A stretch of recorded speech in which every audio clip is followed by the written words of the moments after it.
ये कि आप सिर्फ टेस्ट सीरीज ले लेना ना, वो हमें लगता है कि हमने ले लिया, हम कभी बाद में लिख लेंगे। That is not of any help, because आप एक तरह से वेस्ट ही कर रहे हैं अपने रिसोर्सेज। मेरे साथ हुआ है तो I can share it with you. तो इसके लिए मैंने क्या करा, अपना ना ATM card I share it to my sister. मैंने कहा अगर मैं टेस्ट नहीं देता ना तो यू डिडक्ट 5,000। और उस टाइम नितिन सांगवान सर की बुक आती थी, तो lot of toppers said that they have referred only this book and they were able to score 300। तो I did the same thing, but the problem was कि मुझे ना कंसेप्ट ही क्लियर नहीं हुए। बस मैंने उसको पूरी बुक को I was able to read, but ऐसा लग रहा था यार कुछ उतना आ नहीं रहा। बिकॉज मुझे लगता है वो उन्होंने अपने रिवीजन के लिए या अपने उन्होंने नोट्स को ही एक तरह से प्रिंट करवा दिया है। सो इस तरह से ना I had prepared one sheet जिसमें I had listed down whole of my syllabus जो आपका सोशियोलॉजी का है, एंड साथ में ना आई हैड रिटन कि whether I have read it for the first time and second time में रिवीजन किया, 3 4 ऐसे I had made so many columns. Okay, so जब भी आप फर्स्ट टाइम किसी चीज को पढ़ रहे हैं ना, टिकट मतलब इससे क्या होता है, एक डोपामिन रिलीज होता है आपके माइंड में। आप ठीक है, हम लोग एक्टर हैं एंड हम ना ड्रामा परफॉर्म कर रहे हैं। जो पूरी सोसाइटी है ना, ये हमारा स्टेज है and we are performing some kind of drama there. Be it आपका, चाहे आप किसी डेट पे जा रहे हैं वहां पे, आप क्लास में बैठे हैं तब आप स्टूडेंट का रोल प्ले कर रहे हैं, आप घर में हैं तो आप एक सिंसियर एक अच्छे चाइल्ड का रोल प्ले कर रहे हैं। ठीक है, तो these are role that you are playing for. अब ये ड्रामा हो गया ना एक तरह से। And also how many test to take, which test series to follow, how many resources should we follow for each and every subject. I'll be going in these aspects gradually.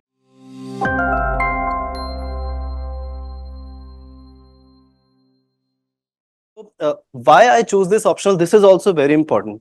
First is interest in subject. इसके लिए तो मतलब कोई दो राह नहीं है कि आपको इंटरेस्ट होना ही होना चाहिए उस सब्जेक्ट में, वेदर इट्स स्कोरिंग और whether it's not scoring, that is a different aspect. Because every year from each and every optional you will get some और अदर टॉपर। ओके, so इसके साथ you have to be been able to sit with this subject for long time and read about it without losing interest.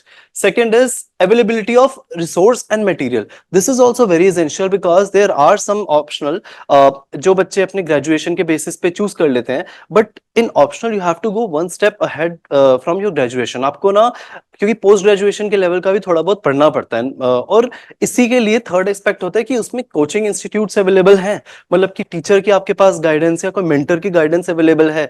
जैसे मुझे तो Nishat sir ने पूरी इस journey में I have been very fortunate that मैं सर के कांटेक्ट में रहा और मैंने हमेशा उनसे हेल्प ली है। जहां पे भी मैं whenever I was confused whether I should follow this resource and whether I am writing my answers in proper format, sir was there to guide me. तो इसीलिए कोचिंग अगर आपको लगता है कि आपको जरूरत है तो वो भी it is very important that you identify. And also guidance की मतलब टॉपर्स का वहां पे कोई वीडियो अवेलेबल है उनकी, या उनका कोई कोई मेंटरशिप या कोई गाइडेंस प्रोग्राम अगर अवेलेबल है तो that is also very helpful. Okay, then scoring subject है, ये भी थोड़ा सा ना देख के चलें कि सक्सेस रेट क्या है। बिकॉज क्या होता है, यूपीएससी ना एक सक्सेस रेट भी रिलीज करता है फाइल। ठीक है, तो उसके अंदर you will identify that there are some optional जिनका 8 to 9 और मे बी 10% तक जाता है। ठीक है, तो ये भी देख के चलिए, बिकॉज अल्टीमेटली आपको सक्सेसफुली होना है। आप सिर्फ पढ़ने के लिए ये सब्जेक्ट नहीं ले रहे, अल्टीमेटली आप अपने चॉइस ऑफ जो सर्विस आपको चाहिए उसके लिए you are doing this. And okay, and also एक तो ये भी होता है कि ये टाइम लिमिट के अंदर हो जाएगा या नहीं हो जाएगा, because there are some technical subjects, for example maths and physics in my case. वो ऐसा था कि उसकी कोचिंग ही 4 months के अराउंड होती है एंड उसको फिर आपको पढ़ना भी बहुत ज्यादा पड़ता है। तो एक तरह से जीएस जो है ना, that takes back seat in that in this. But sociology helps you in GS, essay as well as in personality test stage, as it has helped me because you are able to identify social issues, and almost every year you get an essay related to society. Fine. So this is very important, and I think a lot of you might be confused that what all resources to follow, because we, as we all know, we are in a information age. तो आजकल ऐसा तो नहीं है कि resources की तो कमी है नहीं। ठीक है, मतलब हर जगह आपको मिल जाएंगे। यूट्यूब पे बहुत सारे लोगों ने वीडियोस डाल रखी हैं, पूरा उन्होंने सारा सब्जेक्ट का ही पूरा डाल रखा है। बट क्या इंपॉर्टेंट है कि क्वालिटी होनी चाहिए, वो बहुत ज्यादा मैटर करता है। एंड आपको आइडेंटिफाई करना है कि बहुत ज्यादा तो आप रिसोर्सेज फॉलो नहीं कर रहे, बिकॉज अल्टीमेटली यहाँ पे क्या होता है, एक बार आपने आइडेंटिफाई कर लिए अपने सोर्सेज थोड़ा सा टीचर्स के हेल्प से या फिर खुद से एक बार टॉपर्स का देख के, उसके बाद अगर आपको भगवान भी कहना that you have to change your resources, थोड़ा कॉन्फिडेंस रखना खुद पे एंड उसी को ही फॉलो करना, ठीक है। तो lot of toppers said that they have referred only this book and they were able to score 300। तो I did the same thing, but the problem was कि मुझे ना कंसेप्ट ही क्लियर नहीं हुए। बस मैंने उसको पूरी बुक को I was able to read, but ऐसा लग रहा था यार कुछ उतना आ नहीं रहा, बिकॉज मुझे लगता है वो उन्होंने अपने रिवीजन के लिए या अपने उन्होंने नोट्स को ही एक तरह से प्रिंट करवा दिया है, जो किसी अगर कोई फर्स्ट टाइम कैंडिडेट अगर उसको पढ़ रहा है तो ही और she will find it very difficult to grasp the subject. So वहां पे मुझे ना निशात सर ने बहुत ज्यादा हेल्प करा, बिकॉज सर की एक ये क्वालिटी बहुत है, because he is able to simplify even the most complex concept. जैसे थिंकर्स हैं, वही आई थिंक सबसे ज्यादा कॉम्प्लेक्स होता है और उसी को ही आप सबसे ज्यादा यूज करेंगे in each and every question, for be it current related question और be it any latest development.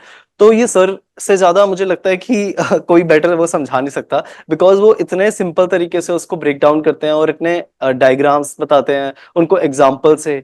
I remember कि एक बार जैसे मतलब मैंने सर की क्लास देखी थी, जिसमें सर मर्टन का लेटेंट एंड मैनिफेस्ट फंक्शन बता रहे थे कि उसको आप कैसे जैसे इवन ट्रैफिक जैम का क्या लेटेंट फंक्शन होगा, ठीक है, उसी का ही आपका मैनिफेस्ट फंक्शन क्या होगा। इसी में ही मतलब बहुत आई थिंक सर के एग्जांपल्स इतने रिलेटेबल होते हैं, तो that help me a lot and I used it very liberally. Okay, so मतलब ये मैंने पढ़ा तो मुझे लगा कि नहीं यार क्लियर सा नहीं हो रहा। फिर इवन मैंने कुछ फेमस टीचर्स के नोट्स, जैसे आपको पता ही है कि कुछ टीचर्स हैं which are there in old Rajendra Nagar and you might be aware, तो उनके भी नोट्स मैंने पढ़ने की कोशिश करे, बट नो मतलब आई वाज नॉट कंफर्टेबल। सो ये फाइल हम आई बी शेयरिंग ऑन टेलीग्राम, तो मैं आपके साथ एक बार बेसिक क्विकली बता देता हूँ कि those who are doing it for the first time and who are not able to identify that but all resources should follow. तो ये आप एक्सरसाइज एक जरूर कर लेना किसी शीट पे, ठीक है। मैं आपको अपनी शीट भी आई कैन शो यू कि मैं कैसे करता था।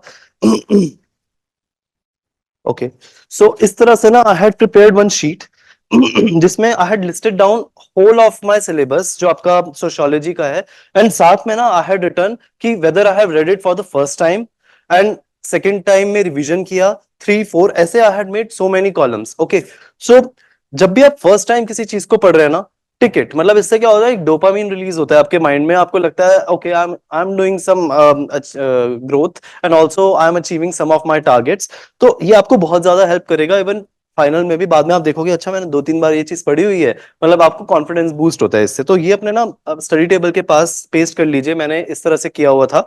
This will be very helpful दोनों पेपर्स के लिए, ठीक है, और इससे आपको पता भी रहेगा कि आपको कंप्लीट करना है। फाइन, हाँ। सो इस तरह से ना ये exercise all of you have to do कि एक तो प्राइमरी सोर्स अपना लिखना, सेकेंडरी सोर्स लिखना। तो मॉडर्निटी एंड सोशल चेंज ये मैंने ना बहुत 1 2 जगह से पढ़ने की कोशिश करी, जो जैसे टॉपर्स के नोट से भी मैंने देखने की कोशिश करी, एक सुल्तानिया सर है उनसे, एंड मैंने सांगवान सर के भी नोट्स शुरू में कोशिश करा, बट मुझे समझ नहीं आ रहा था कि ये हो क्या रहा है, जबकि it is the very basic and first chapter जिससे आपको पता लगता है कि कैसे शुरू हुआ एंड सब्जेक्ट कैसे ग्रो हुआ। तो ये मैंने सर के क्लास जब एक बार की एंड उनके मैंने सर के नोट्स पढ़े, तो सर ने ना बहुत ही अच्छे तरीके से उन्होंने क्या करा है, एक आपको जैसे टेबुलर फॉर्मेट में एंड सेकेंडली फ्लो चार्ट के फॉर्मेट में बता रखे कि कैसे ग्रो करा, और इससे क्या होता है you are able to relate that how this thing progressed. और one of the quality of sir's notes as well as his classes are कि उन्होंने ना इस तरह से समझा रखे चीजों को जैसे आप किसी छोटे अपने भाई को समझाते हैं, ठीक है। सो मुझे तो यहाँ पे बहुत इंटरेस्टिंग लगा और यहाँ से I was attached to this subject. And फिर उसके बाद ये करने के बाद मैंने एसेंशियल सोशियोलॉजी जब मैं अपने नोट्स बना रहा था तो मैंने इसको भी रेफर किया, क्योंकि इसके अंदर कुछ चीजें ठीक दे रखी हैं जैसे कि क्रिटिसिज्म या रेलेवेंस। ओके, मैं ना आपको स्ट्रक्चर भी बताऊंगा कि आपका आंसर का किस तरह से होना चाहिए, इवन नोट्स में you can follow that structure, that will be really helpful to you all. Okay, similarly इसके लिए भी सेकंड जो scope of subject and comparison, इसमें सर का मैंने देखा था, लेकिन इसके अंदर ना एक शून्य आईएएस का प्रीवियस ईयर क्वेश्चन आता है। मैंने पहले क्रॉनिकल का लिया था और इतने जेनरिक आंसर है उसके अंदर और बिल्कुल अच्छे नहीं है, तो आई वुड सजेस्ट कि उसको तो अगर है तो फेंक दीजिए पहली बात। और दिस इज रियली नाइस शून्य आईएएस का, बिकॉज इसके अंदर उन्होंने थिंकर्स को भी इनकॉर्पोरेट किया हुआ है और चीजों को बहुत सिंप्लीफाई करके दे रखा है। इनका previous year question is really good. Okay, and essential sociology में भी इसको टेबुलर फॉर्मेट में बता रखा है कि जो आपका कंपैरिजन करते हैं वहां पे भी ठीक दे रखा है। Then sociology and common sense, इसमें भी सर जो है वो आपको कॉम्प्लेक्स कंसेप्ट को सिंप्लीफाई तो कर देंगे, बट अल्टीमेटली ना एक दो तरह के ही क्वेश्चन पूछते हैं वो, मतलब आप देखेंगे प्रीवियस ईयर के हिसाब से। तो यहाँ पे भी I think Nitin Sangwan sir की बुक भी ठीक है, और आप एक बार प्रीवियस ईयर क्वेश्चन से भी रेफर कर सकते हैं। इसमें एसेंशियल जो अपना सोशियोलॉजी है, science, scientific method and critique, इसमें I think essential sociology and sir के भी नोट्स दोनों को मैंने रेफर किया था, बट मैंने उसको मेंशन नहीं करा क्योंकि लास्ट मोमेंट पे मैंने सिर्फ इसी को ही देखा था। Major theoretical strands of research methodology, इसमें ना एक नेहा भोसले मैम है, 2019 की टॉपर है वो, उनके ना इस तरह से नोट्स आते हैं, अगर आप इसको ले सकें। रैंक 15 थी मैम, ठीक है। तो इसमें इन्होंने काफी एक्सटेंसिव नोट्स हैं इनके, ठीक है। इन्होंने हेरोलंबस से बनाया है, जो आई थिंक बहुत ही बड़ी बुक है, और मैंने पढ़ने की कोशिश करी थी, एक बार पढ़ा, बट उसके मैं नोट्स नहीं बना पाया था। तो I refer these notes and these are really nice, आप एक बार देख सकते हैं इनको। Okay, so positivism and its critique, इसमें भी एसेंशियल सोशियोलॉजी एंड सर के नोट्स आई थिंक इसमें बहुत अच्छे हैं, क्योंकि सर ने ना बहुत ही सिंप्लीफाई करके बता रखा है, और लोग क्या करते हैं उसको ना कम्प्लेक्स कर देते हैं चीजों को, मतलब बहुत ज्यादा उसे क्या कहूँ कि रिसर्च या थ्योरेटिकल बना देते हैं। बट सर की क्वालिटी ये है कि सर इतने बेसिक एग्जाम्पल से एंड इतनी सिंपल लैंग्वेज में अपने नोट्स हैं, तो these are really gold mine. अगर आप इसको सर की क्लासेस करके इनको पढ़ लेंगे ना, तो इससे तो बढ़िया कुछ है ही नहीं। फैक्ट वैल्यू एंड ऑब्जेक्टिविटी, इसके लिए भी मैंने एसेंशियल सोशियोलॉजी एंड सर के नोट्स, और इसमें तो आई थिंक नॉन पॉजिटिविस्ट तो कोई है ही नहीं मार्केट में। मैंने बहुत सारा कोशिश करा पढ़ने का कि एथनो मेथोडोलॉजी क्या होता है, बहुत सारी मैंने बुक्स रेफर करी, यूट्यूब पे वीडियोस देखी, बट आई थिंक सर जितना इस कंसेप्ट को कोई सिंप्लीफाई नहीं कर सकता। मुझे याद है इसी में ही एक ड्रामाटर्जी का क्वेश्चन था, जो आई थिंक 2023 में ही पूछा गया था। बहुत सारे कैंडिडेट्स को वो पता भी नहीं था कि कैसे, बिकॉज इस बुक में भी या और भी अगर आप कोई स्टैंडर्ड बुक देखें तो उसके अंदर ना बहुत कम्प्लेक्स किया हुआ है चीजों को, बट सर ने ना क्या किया, ड्रामाटर्जी को इतने सिंपल फॉर्मेट में बताने की कोशिश करी। एक मिनट में आपको, सो ड्रामाटर्जी में ना सर ने एक ये कहा था कि ड्रामा से सर ने रिलेट करा। पहली बात तो मैंने इसको ऐसे याद किया था कि हॉफमैन जो है ना वो बहुत ही फेमस एक्टर है, तो इसलिए गॉफमैन करके आप अब मेंशन करेंगे कि गॉफमैन की थ्योरी से आया, तो एक गॉफमैन आपको पता होना चाहिए। एंड सर की एक और क्वालिटी ये है कि सर ना कीवर्ड्स में बताते हैं, जो आपको बहुत ज्यादा हेल्प करती है in your final exam, because आप इतने सारे रिसोर्सेज को कैसे रिवाइज करोगे। तो मैंने क्या किया था, मुझे पता था कि गॉफमैन की थी ये, ठीक है, फर्स्ट ऑफ ऑल। एंड इसी के अंदर ना क्या होता है कि यूजुअली एक्टर्स, इसमें बता रखे है कि एक एक्टर है, ठीक है, हम लोग एक्टर हैं, एंड हम ना ड्रामा परफॉर्म कर रहे हैं, जो पूरी सोसाइटी है ना ये हमारा स्टेज है, and we are performing some kind of drama there. और इसी में ही ना हम अपने इंप्रेशन को मैनेज करने की कोशिश करते हैं, ठीक है। Impression management in the sense कि आप जब भी मान लो अगर कोई बॉयफ्रेंड अपनी गर्लफ्रेंड से फर्स्ट टाइम पे जा रहा है मिलने के लिए, तो ही try to create an impression, वो अपनी बेस्ट इमेज पॉसिबल सामने रखने की कोशिश करेगा, ठीक है। तो ये ना एक हम रोल प्ले कर रहे हैं। बीट आपका, चाहे आप किसी डेट पे जा रहे हैं, वहां पे आप क्लास में बैठे हैं तब आप स्टूडेंट का रोल प्ले कर रहे हैं, आप घर में हैं तो आप एक सिंसियर एक अच्छे चाइल्ड का रोल प्ले कर रहे हैं, ठीक है। तो these are role that you are playing for. अब ये ड्रामा हो गया ना एक तरह से, तो इसी में ही सर ने कहा कि एक इंप्रेशन मैनेजमेंट होता है आपका,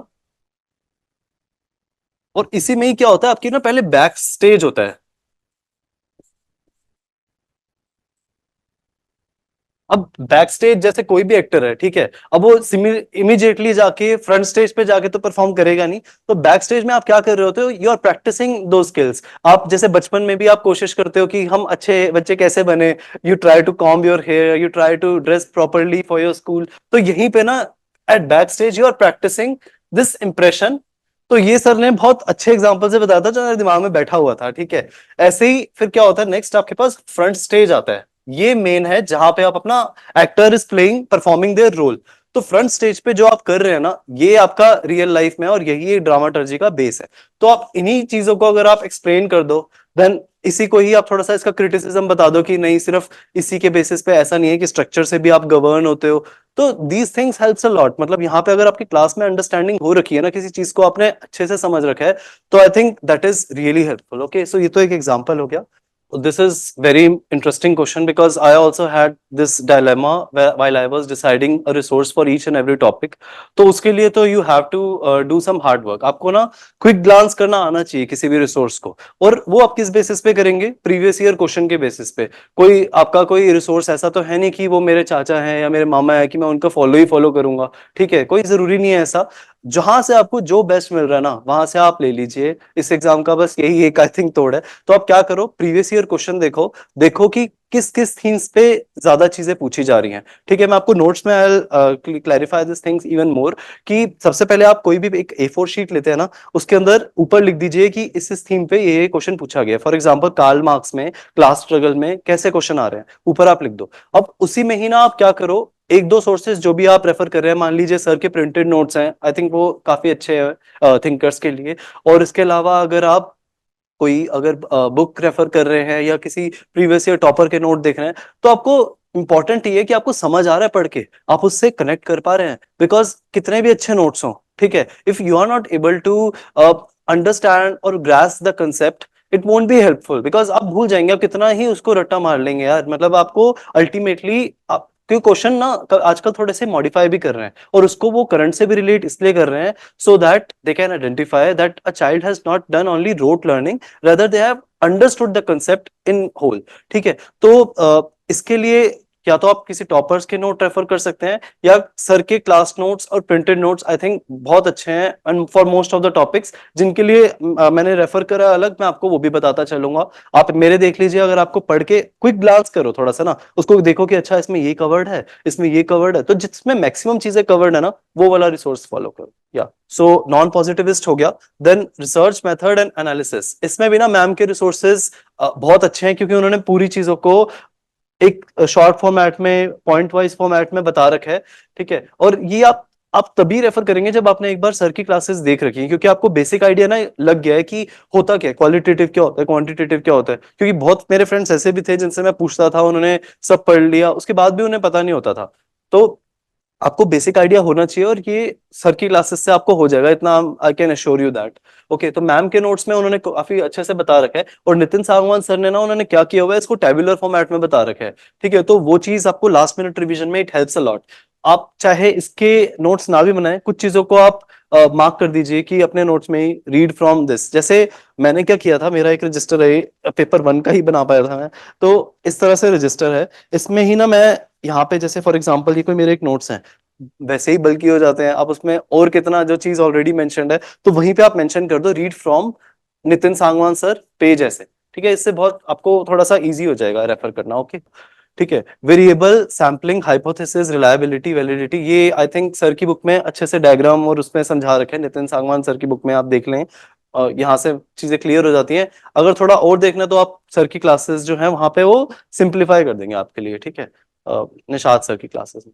ओके, थिंकर्स में आई थिंक सर के रिसोर्सेज अगर आप रेफर कर रहे हैं तो उससे बढ़िया तो कुछ है ही नहीं, क्योंकि सर इतने सिंपल तरीके से आपको, चाहे वो क्रिटिसिज्म हो, ठीक है? क्योंकि मैंने देखा है बहुत बुक्स में ना सिर्फ वो बता देते हैं कि ये क्रिटिसिज्म है। मैं भी कोशिश करता था कि उनको याद करूं, दिमाग में रखूं, बट वो रहते नहीं है। आपको अगर पता है ना कि वो किस बेसिस पे आप क्रिटिसाइज कर रहे हैं किसी की थ्योरी को, तो it becomes very relatable. Even if you are not able to remember some of the thinkers, तो आप उनके आइडियाज तो आपको पता रहेंगे ना, यू कैन कोट देम। तो उसमें sir has mastery over this, आप बिल्कुल रेफर कीजिए इनका, ठीक है? इग्नू आपको हेल्प करेगा कुछ चीजों को ना क्लैरिफाई करने के लिए, क्योंकि ये बुक ना बहुत ही सिंपल एंड ल्यूसिड लैंग्वेज में लिखी गई है।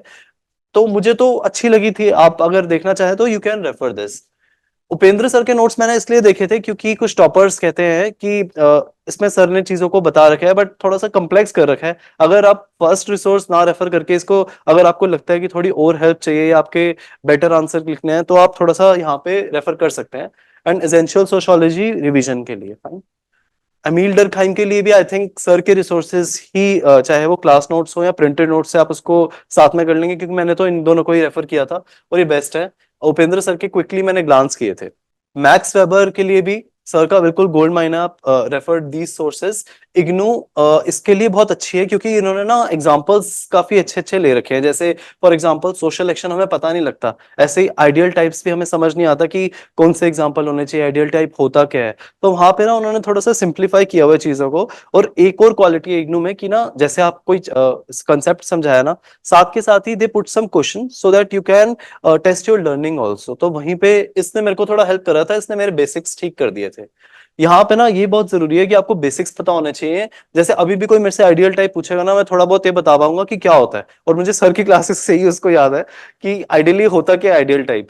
एक जैसे फॉर एग्जांपल मुझसे अगर कोई कहे कि अच्छा किसी का राहुल गांधी के बारे में बताओ, तो मैं उसके कैरिकेचर जिस तरह से बनाते हो ना आप किसी का जैसे ड्राइंग बनाते हो, ठीक है, मतलब बहुत चाइल्डिश सी ड्राइंग, तो आइडियल टाइप ना वही होता है। एक आपके पास एक यार्डस्टिक होती है जिसके बेसिस पे आप रियलिटी से उसको कंपेयर कर पाते हैं, ठीक है। तो एक शॉर्टकट है, एक ह्यूरिस्टिक डिवाइस है। ये सब कीवर्ड्स ना मुझे सर की क्लासेस की वजह से ही याद है।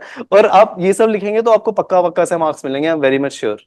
ओके, टैलकट पार्सन, हाँ, इसमें भी आई थिंक जो सोशल सिस्टम जितना अच्छा सर समझाते हैं ना, उतना मैंने औरों के नोट्स भी रेफर किए थे मैंने, चाहे वो महापात्रा सर के नोट्स हों, चाहे उपेंद्र सर के, क्योंकि शुरू में मुझे सर के बारे में पता नहीं था to be honest, because he was new in market. Okay, and मैंने बहुत बुक्स भी रेफर करी थी इसके लिए, बट मुझे समझ ही नहीं आ रहा था कि हो क्या रहा है इसके अंदर, मतलब साइबरनेटिक हायरार्की ये होता क्या है, या फिर उसके अलावा आपका सोशल सिस्टम ही क्या है। लेकिन जिस तरह से सर ने एग्जाम्पल से रिलेट करा ना उसको, और इसी कंसेप्ट को ना आप हर जगह यूज कर सकते हैं, बिकॉज ये फंक्शनलिस्ट में आते हैं। Okay, so you can use this in various application, चाहे पेपर 2 हो, चाहे पेपर 1 में ही कितना भी कॉम्प्लेक्स क्वेश्चन आ रहा है, you can apply this framework anywhere. मैं आपको चाहे एग्जांपल से भी बाद में एक बार बता दूं। ओके, एसेंशियल सोशियोलॉजी में ना कुछ चीजें क्यों बेटर है, क्योंकि ना इन्होंने थोड़े बहुत डायग्राम्स से बता रखे हैं, तो एक बार आप देख सकते हैं सर के नोट्स पढ़ने के बाद। लेकिन मर्टन भी आई थिंक सर के नोट्स ही कर लो। और इसमें कुछ कुछ चीजें ठीक है, जैसे कुछ उन्होंने ब्लॉक में दे रखा है कि सेल्फ फुलफिलिंग प्रोफेसी क्या होता है, या जैसे उन्होंने वो भी बता रखा है डेवियंस के एक डायग्राम से बता रखा है, बट वो सर में भी होता है। तो कुछ आपको अगर यहाँ से डिफरेंट लगता है तो आप इनको रेफर करके अपने नोट्स बना सकते हैं। मीड में आई थिंक सर का ही बेस्ट है, क्योंकि मैंने इसको कहाँ कहाँ से नहीं पढ़ने की कोशिश करी। मैंने इसको उपेंद्र सर से भी पढ़ने का कोशिश करा, यूट्यूब पे मैंने फॉरेन के लेक्चर्स को भी सुनने की कोशिश करी। इतना ज्यादा कॉम्प्लेक्स कर देते हैं इसको, बट सर का आपका ये एक बहुत अच्छी क्वालिटी है कि सर का जो हैंड आउट था उसके अंदर उन्होंने इतने सिंपल तरीके से सिर्फ की कंसेप्ट्स और उन्हीं को ही एक्सप्लेन किया हुआ है थ्रू एग्जांपल। ठीक है, जैसे कौन सी स्टेजेस होती हैं, एक प्ले स्टेज होता है, या एक और स्टेज, मतलब इसी तरह से स्टेज होते हैं, मेरे को याद नहीं है पूरी, बट वो बहुत इंटरेस्टिंग तरीके से बता रखा है, तो I am still able to recall, तो आप समझ लीजिए, है ना। सो ये मैं रिसोर्स है ना आपके साथ टेलीग्राम पे शेयर कर दूंगा। मैंने बस ये आपको एग्जांपल देने के लिए बता रखा है कि इस तरह से अपने रिसोर्सेस अपने चार्ट के सामने, प्राइमरी, सेकेंडरी सोर्स, और अगर आपको कोई मान लो टर्शरी या कुछ इस तरह से अगर सोर्स चाहिए, फॉर एग्जांपल टेस्ट सीरीज, वो भी लिख लो। क्योंकि जब चीजें लिखी होती है ना तो you are very much clear कि मेरे को क्या पढ़ना है, और आप भटकोगे नहीं, ठीक है। सो ये दो हो गए थे, आई थिंक रिसोर्स वाला भी हमने एड्रेस कर लिया है। अब ये क्रिटिकल रिव्यू, जो मैंने अपने ये वाले रिसोर्सेज बताया ना आपको, कि जैसे मैंने नितिन सांगवान सर की बुक पढ़ ली, और मैंने कुछ टॉपर्स के नोट्स देख लिए, या फिर जो एस्टैब्लिश्ड कुछ टीचर्स हैं जैसे महापात्रा सर, या टू नेम देम, आप देख लीजिए, उनको मैंने पढ़ने की कोशिश करी। बट मैं सही बताऊं ना, मुझे सिर्फ एक थोड़ा सा क्या हुआ था, चीजें क्लैरिटी नहीं आई थी, मतलब चीजों की ना आपको समझ ही नहीं आया कि बेसिकली कहना क्या, वो जैसे डायलॉग नहीं है, कहना क्या चाहते हो, वो ही समझ नहीं आया, ठीक है। तो एंड ऐसे ही ऐसा लग रहा था फॉल्स सेंस ऑफ कंप्लीशन। मैंने कंप्लीट तो कर ली ये वाली बुक, जैसे मेरे को याद है कि मैं बड़ा खुश हो रहा था कि हाँ हाँ मैंने ये बुक पूरी पढ़ ली, हाईलाइट कर लिया। बट अगर कोई मेरे से पूछे कि उसको एक्सप्लेन करना, तो I would not have been able to do that, जब मैंने सिर्फ ये पढ़ा था, ठीक है। सो ये एक थोड़ा सा मुझे लगा नेगेटिव है, और थोड़ा क्रैमिंग पे ज्यादा फोकस है, क्योंकि वो उन्होंने शॉर्ट करके नोट्स बता रखे हैं ना, है ना। और मेरी मुझे लगता है सर जो कंसेप्ट बोलते हैं, सोशल इमेजिनेशन डेवलप करना बहुत ज्यादा जरूरी है। सोशल इमेजिनेशन, आपका सोशोलॉजिकल इमेजिनेशन होता क्या है बेसिकली, कि आपके आसपास कुछ भी चीज हो रही है ना, जैसे रशिया यूक्रेन वॉर या इजराइल पैलेस्टीन वॉर हो रही है, तो उसको you should be able to think from a sociological perspective, कि ये क्यों हो रही है। जैसे आप इसी में ही फंक्शनल पर्सपेक्टिव लगाएं, इसी में ही आप कॉन्फ्लिक्ट पर्सपेक्टिव लगाएं, क्योंकि कॉन्फ्लिक्ट तो चलता हुआ आ रहा है, इसी से ही क्लास स्ट्रगल या इस तरह के आप चीजों से अगर सोच पाते हैं ना, then you would be able to definitely score good in your sociology paper, और आपको मजा भी आएगा थोड़ा ना चीजों को, ठीक है। सो एंड ये मेरे साथ प्रॉब्लम हो रही थी कि उस टाइम जैसे मुझे भी लगता था कि लोग कहते थे we quote a lot of examples in our answers, but आप कैसे कोट करोगे जब आपको बेसिक ही नहीं पता उस चीज का, है ना? तो यहाँ पे मुझे मतलब जब मैंने रिसोर्सेज पढ़े ना, तो मुझे लगा ये बस एक फॉल्स सेंस ऑफ कंप्लीशन हो गया, और मतलब सही से मजा नहीं आया। बट क्लासेस में आप क्या फायदा होता है, स्पेशली सर की क्लासेस में, कि सर फोकस करते हैं जब तक एक एक बच्चे को कंसेप्ट समझ नहीं आ रहा ना, तब तक sir does not go ahead to the next topic. Is I really like this quality. ठीक है, आपको उस टाइम थोड़ा फ्रस्ट्रेटिंग लग रहा होगा, बट ये बहुत बढ़िया, आपका भी बार बार रिवाइज होता रहता है उससे। ठीक है, एंड रेलेवेंट एंड जो इंपॉर्टेंट इन्फॉर्मेशन है ना, कीवर्ड्स है, वो बताएंगे। क्योंकि आप कितना भी मटेरियल इकट्ठा करते रहो, आप मटेरियल कलेक्टर तो बनना नहीं है आपको, आपका सपना है कलेक्टर बनना है। ठीक है, सो बहुत जरूरी है कि आप you have relevant information, and sir के नोट्स इस मामले में बहुत अच्छे हैं। ठीक है, आपको उसको डेफिनेटली थोड़ा बहुत आप सप्लीमेंट करेंगे, बट वो नेक्स्ट स्टेप होता है। हाँ, एंड सर की एक ये क्वालिटी बहुत ज्यादा है कि वो he won't bombard you with excessive thinkers. क्योंकि अल्टीमेटली आपको पेपर में जाके you have to remember those thinkers, you should know their basic concept and then relate it to the question and mould your answer accordingly. So this is the good quality of sir, that he tell only the most important thinkers that need to be quoted, and I think which most other candidates quote who are able to score well in their paper. और ये भी I think जो बहुत lacking है, क्योंकि आप अगर उस किसी चीज को अपने सराउंडिंग से रिलेट कर रहे हैं, वो सर तो कर पाते हैं। ठीक है, बट और बुक्स में या और अगर आप किसी के पास जाएंगे तो वहां पे वो नहीं होता, इसलिए थोड़ा सा बोरिंग एंड डल लगता है। बट सर की class was never dull, to be honest, मुझे तो बहुत मजा आता था। ओके, हाँ, अब ये strategy for sociology, I think ये काफी कैंडिडेट्स का डाउट रहता है कि हमें कितना टाइम लेना चाहिए, एंड किस तरह से हमें टेस्ट सीरीज से प्रोसीड करना चाहिए, क्योंकि मुझे भी ये प्रॉब्लम रही थी and I learned it by trying. तो मेरे जितने अटेम्प्ट आपको ना लगे, तो I be more than willing if even if one candidate is benefited from this strategy. एक तो टाइमलाइन होना ना आपके पास बहुत ज्यादा जरूरी है। आप बस जाके क्लासेस करे जा रहे हैं, आप वीडियोस देखे जा रहे हैं, बुक पढ़े जा रहे हैं, कोई इतनी इंफॉर्मेशन गैदर करना will not be of any use if you are not able to implement as well as put that information down on the question that they are asking. तो वहां पे आपके पास टाइमलाइन, चाहे वो 3.5 मंथ्स का, classes भी I think इतनी ही चलती हैं, लेकिन सिर्फ क्लासेस पे रिलाय मत कीजिए, ये मेरा सजेशन है। आप वहां से कंसेप्ट पढ़ के आए। ठीक है, मैं मेरे तो ये होता था कि मैं बहुत सारा जैसे अगर सोशियोलॉजी कर रहा हूँ तो मैं जीएस करना मेरे लिए थोड़ा मुश्किल होता था, लेकिन हर कैंडिडेट का अलग है। वो टाइम डिवाइड करके चलते हैं अपना, कि कुछ टाइम सोशियोलॉजी पढ़ेंगे, कुछ टाइम हम जीएस पढ़ेंगे। तो आपके ऊपर है वो, आप इसको अपने अकॉर्डिंगली थोड़ा सा बढ़ा भी सकते हैं अगर आप जीएस भी साथ कर रहे हैं। बट इतना बेयर मिनिमम आपको चाहिए चाहिए, क्योंकि इसी के बेसिस पे ही आपका सिलेक्शन होगा, और इसी में if you are able to score 300 plus ना, तो आप डेफिनेटली टॉप सर्विस जो आप चाहते हैं वो आपको मिल पाएगी। तो इसमें मैं ये सजेस्ट करूंगा कि आप 2 मंथ्स पेपर वन के लिए लीजिए। ठीक है, क्योंकि आपके अगर पेपर वन के कंसेप्ट प्रॉपर क्लियर हो गए ना एक बार, तो पेपर टू बहुत इतना डिफिकल्ट नहीं है। मतलब उसके आपका चीजों को रिलेटेबल है, बिकॉज इंडियन पर्सपेक्टिव से है। बस थिंकर्स थोड़े से मुश्किल होते हैं, जो एक बार आपका आई थिंक सर भी क्लियर कर देते हैं, और आप खुद से भी थोड़ा सा क्लियर कर पाएंगे। 1.5 मंथ में पेपर टू कंप्लीट कीजिए। इसके अंदर क्लासेस एंड फर्स्ट रीडिंग और अपने नोट मेकिंग साथ साथ होना चाहिए। ऐसे नहीं कि आप बहुत ही एम्बिशियस चल रहे हो कि नहीं नहीं मैं अपने सारे नोट्स कंप्लीट कर लूंगा, थिंकर्स भी कर लूंगा। थोड़े से एक रियलिस्टिक टारगेट बना के चलो। मैंने ना अपने टेलीग्राम पे एक वीकली प्लानर आपके साथ शेयर की है, जैसे टाइनी चेंज का आता है। मुझे भी शुरू में बहुत प्रॉब्लम रहती थी कि मैं बहुत ओवर एम्बिशियस टारगेट बना लेता था। सो आप वहां पे ना अपना वीक में लिखिए कि मेरे को कौन से टॉपिक्स करने हैं अपने। ठीक है, आप उस पे टिक मारते चलिए कि मेरा मंडे को ये हो गया। अगर नहीं हो रहा तो don't go too hard on yourself, और उसी को ही कोशिश कीजिए कि नेक्स्ट डे आप कंप्लीट कर रहे हैं। तो ग्रेजुअली आप रियलाइज होगा कि यू आर मेकिंग सम और अदर कुछ प्रोग्रेस कर रहे हैं। और इमीडिएटली ना आंसर राइटिंग मत शुरू करना, ये एक मुझे बहुत ज्यादा प्रॉब्लम रहती थी। मैंने क्या किया था, शुरू में ही टेस्ट सीरीज में एनरोल कर लिया था, जो मुझे लगा कि बहुत ही मिस्टेक थी बड़ी, क्योंकि इससे आप बहुत डिमोरलाइज होंगे, है ना? तो previous year question as guide prior to starting any chapter, ये एक बहुत इंपॉर्टेंट मैं आपसे के साथ शेयर करना चाहूंगा कि प्रीवियस ईयर ना आपका गाइड है, फ्रेंड है, और उसी के बेसिस पे ही आपको पूरी अपना प्रिपरेशन एंड अपने नोट्स अलाइन करके चलना है। उसमें आप ये वाला आता है, एक मैं आपको दिखा देता हूँ। ये है केबीसी। ठीक है, मुझे ये वाला ठीक लगा सोशियोलॉजी का, इसमें क्योंकि 2 in 1 इन्होंने एक तो टॉपिक वाइज ट्रेंड एनालाइज किया हुआ पहली बात, और ईयर वाइज क्वेश्चन पेपर भी दे रखे हैं, जो आपको बाद में जब आप प्रैक्टिस करेंगे तब हेल्प करता है। ओके, सो इसमें ना यहाँ पे इन्होंने जैसे सेग्रीगेट करके हर एक क्वेश्चन को दे रखा है। तो कोई भी आप शुरू कर रहे हैं ना अपना टॉपिक, जिसके भी नोट्स बनाना, सबसे पहले रिवर्स से चलना शुरू कीजिए। जहां पे जैसे आप मार्क कर लो कि कौन सा क्वेश्चन आया हुआ है, रिलायबिलिटी से आया है, ओके, किससे आया है, एफजीडी से आया हुआ है, फोकस ग्रुप डिस्कशन जो जैसे होता है। तो वहीं पे साइड में लिख के आप एक बार पहले लिख लीजिए कि जैसे मैंने लिखा हुआ है कि वेरिएबल, इसमें भी क्योंकि प्रॉपरली सेग्रीगेटेड नहीं होता, उसके हिसाब से आप अपना ऊपर ना पेज के ऊपर A4 जैसे आपकी शीट है, वहीं पे आप लिख लीजिए कि ये थीम्स पूछी गई हैं, ओके। सो वो आपको गाइड करेगा, ठीक है, और आपको पता लगेगा कि आपको कितना टाइम डिवोट करना है। ये भी समझ आ जाएगा कि अच्छा, पिछले 10 इयर्स में हार्डली एक क्वेश्चन आया है, तो मैं इस पे 2 सोर्सेस क्यों पढूं, एक सोर्स से ही काम चल जाएगा, ठीक है।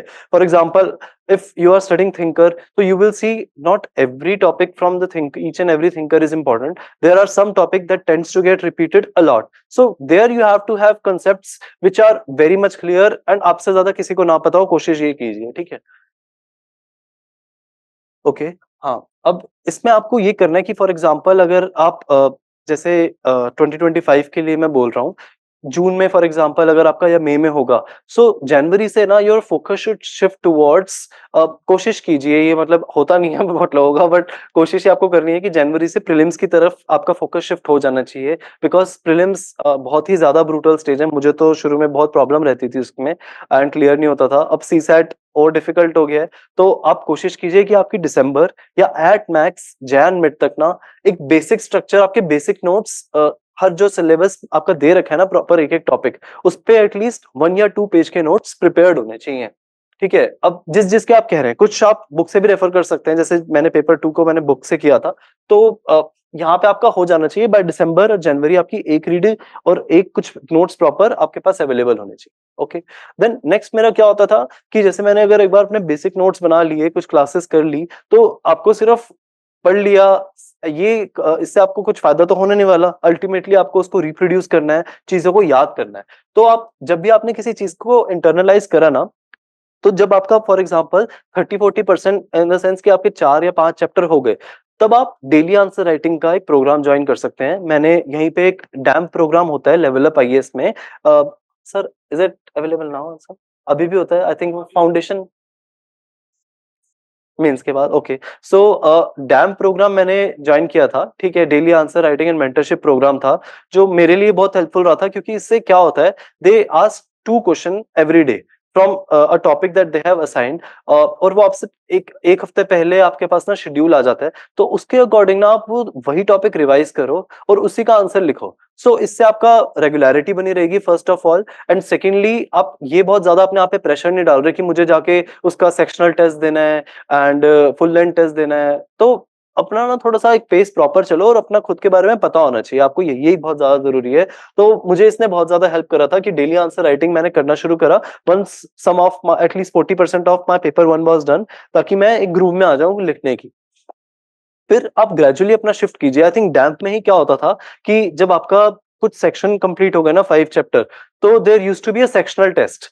तो इससे क्या होता है, आप सिर्फ ये नहीं कि आप बस आंसर राइटिंग 2-2 क्वेश्चन लिख लिख के काम चला रहे हैं, बिकॉज अल्टीमेटली आपको 3 आवर्स के लिए बैठ के प्रॉपर एक पता होना चाहिए कि एग्जाम लाइक कंडीशन में कि whether you are able to write down the concepts that you have understood and ingrained, आप कर पा रहे हैं उसको पेपर पे ला पा रहे हैं, वो बहुत ज्यादा जरूरी होता है। तो यहाँ पे सेक्शनल टेस्ट हेल्प करेंगे आपके, ठीक है, और आप आइडेंटिफाई भी कर पाएंगे कि आपके सोर्सेज एडिक्वेट हैं, और जो आपने पढ़ा है is that knowledge fetching you marks, because ultimately आपको मार्क्स फेच करना बहुत ज्यादा जरूरी है ना। तो आप उसी से अपनी ग्रेजुअली रीअलाइन भी कर सकते हैं। अगर आपको लग रहा है कि किसी में आपका कम है, वहां से कम मार्क्स आ रहे हैं, उसको आप थोड़ा सा कहीं और से पढ़ के ऐड कर सकते हैं। या इसी में ही ना वो सॉल्यूशन भी देते हैं, सर्किट डिस्कशन भी होते हैं, वहीं से ही मैं क्या करता था, कुछ चीजें वहीं पे ही ऐड कर लेता था, या वहीं से मैं टियर करके उस शीट को, मैं जैसे आपको एग्जांपल के तौर पे दिखाता हूँ कि वहीं से ना आप टियर करके लगा लीजिए वहां पे। जैसे ये आप देखिए लेवल अप का ही है, इसी में ये जो क्वेश्चन पूछा हुआ है उन्होंने कि how do you explain moving equilibrium in Parsons AGIL framework. तो जो मैंने क्लास में ही लिखा है उसी को ही मैंने जो टेस्ट में उसी को ही मैंने यहाँ लगा लिया, और जो सर ने इसमें एडिशनल कुछ बताया, फीडबैक है, उसको भी आप साथ में ही जॉट डाउन करके लिख लीजिए और ऐड कर लीजिए। ये आपको काफी ज्यादा हेल्प करेगा, ओके। सो हाँ, अब इसी में ही ना बहुत जरूरी है कि आप सिर्फ टेस्ट सीरीज ले लेना ना, वो हमें लगता है कि हमने ले लिया, हम कभी बाद में लिख लेंगे, that is not of any help, because आप एक तरह से वेस्ट ही कर रहे हैं अपने रिसोर्सेज। मेरे साथ हुआ है तो I can share it with you. तो आप जब आपको लग रहा है ना कि you are meeting some of your targets, तो अपने आप को थोड़ा सा रिवॉर्ड भी करो। ऐसा नहीं कि आप हमेशा हार्श रहो कि नहीं यार मैं कुछ कर नहीं रहा, मैं प्रोग्रेस नहीं कर रहा। थोड़ा सा इस तरह से कर सकते हैं कि ऐसे नहीं कि मस्ती करने चले गए दोस्तों के साथ, ड्रिंक्स कर रहे हैं या पार्टी कर रहे हैं, उससे आपका ऑफ ट्रैक हो जाएंगे। थोड़ा सा रिवॉर्ड इन द सेंस कि आप कुछ शॉर्ट मूवी देख ली, जैसे कोई एनिमेटेड मूवी, या कोई आपको अच्छी लगती है किस तरह की मूवी, थोड़ा सा वो देख लीजिए, या फैमिली के साथ थोड़ी देर बैठ गए, उनके साथ बातचीत कर ली, डिस्कस कर लिया। तो इससे आपको थोड़ा सा माइंड को भी बूस्ट मिलेगा कि आपने कुछ अचीव करा है। बट पनिशमेंट करना और अकाउंटेबिलिटी रखना भी बहुत ज्यादा जरूरी है, क्योंकि मेरे साथ क्या होता था, मैं टेस्ट ले लेता था बट देता नहीं था, ठीक है, उसको टाइम पे। तो इसके लिए मैंने क्या करा अपना ना, ATM card I share it to my sister. मैंने कहा अगर मैं टेस्ट नहीं देता ना, उसका मैंने शेड्यूल भी उनके साथ शेयर कर दिया था, तो यू डिडक्ट 5,000 और जितना, डिपेंडिंग ऑन कितना टाइम बचा है, तो मैं उनको कहता था कि काट देना ताकि मैं टाइम से टेस्ट दूं, ठीक है। सो ये बहुत ज्यादा जरूरी है। और मेंटर का एंड गाइड का सपोर्ट ना बहुत ज्यादा जरूरी है, क्योंकि कभी कभी आपके नंबर कम भी आएंगे, कभी कभी आपको लगेगा you have hit a road block, and ठीक जा रहे हैं हमारे रिसोर्सेज, चलो हमने पढ़ लिया, बट हम we are not able to reproduce that in our test. तब वहां पे I use to discuss it with sir, या आप किसी के साथ भी डिस्कस कर सकते हैं जो आपको लगता है कि थोड़े जेन्युइन है। इससे बहुत हेल्प मिलेगी, फाइन। तो आई थिंक ये एक स्ट्रेटेजी थी मेरी। अगर आप और कुछ पूछना चाहते हैं तो you can shoot your doubt, fine.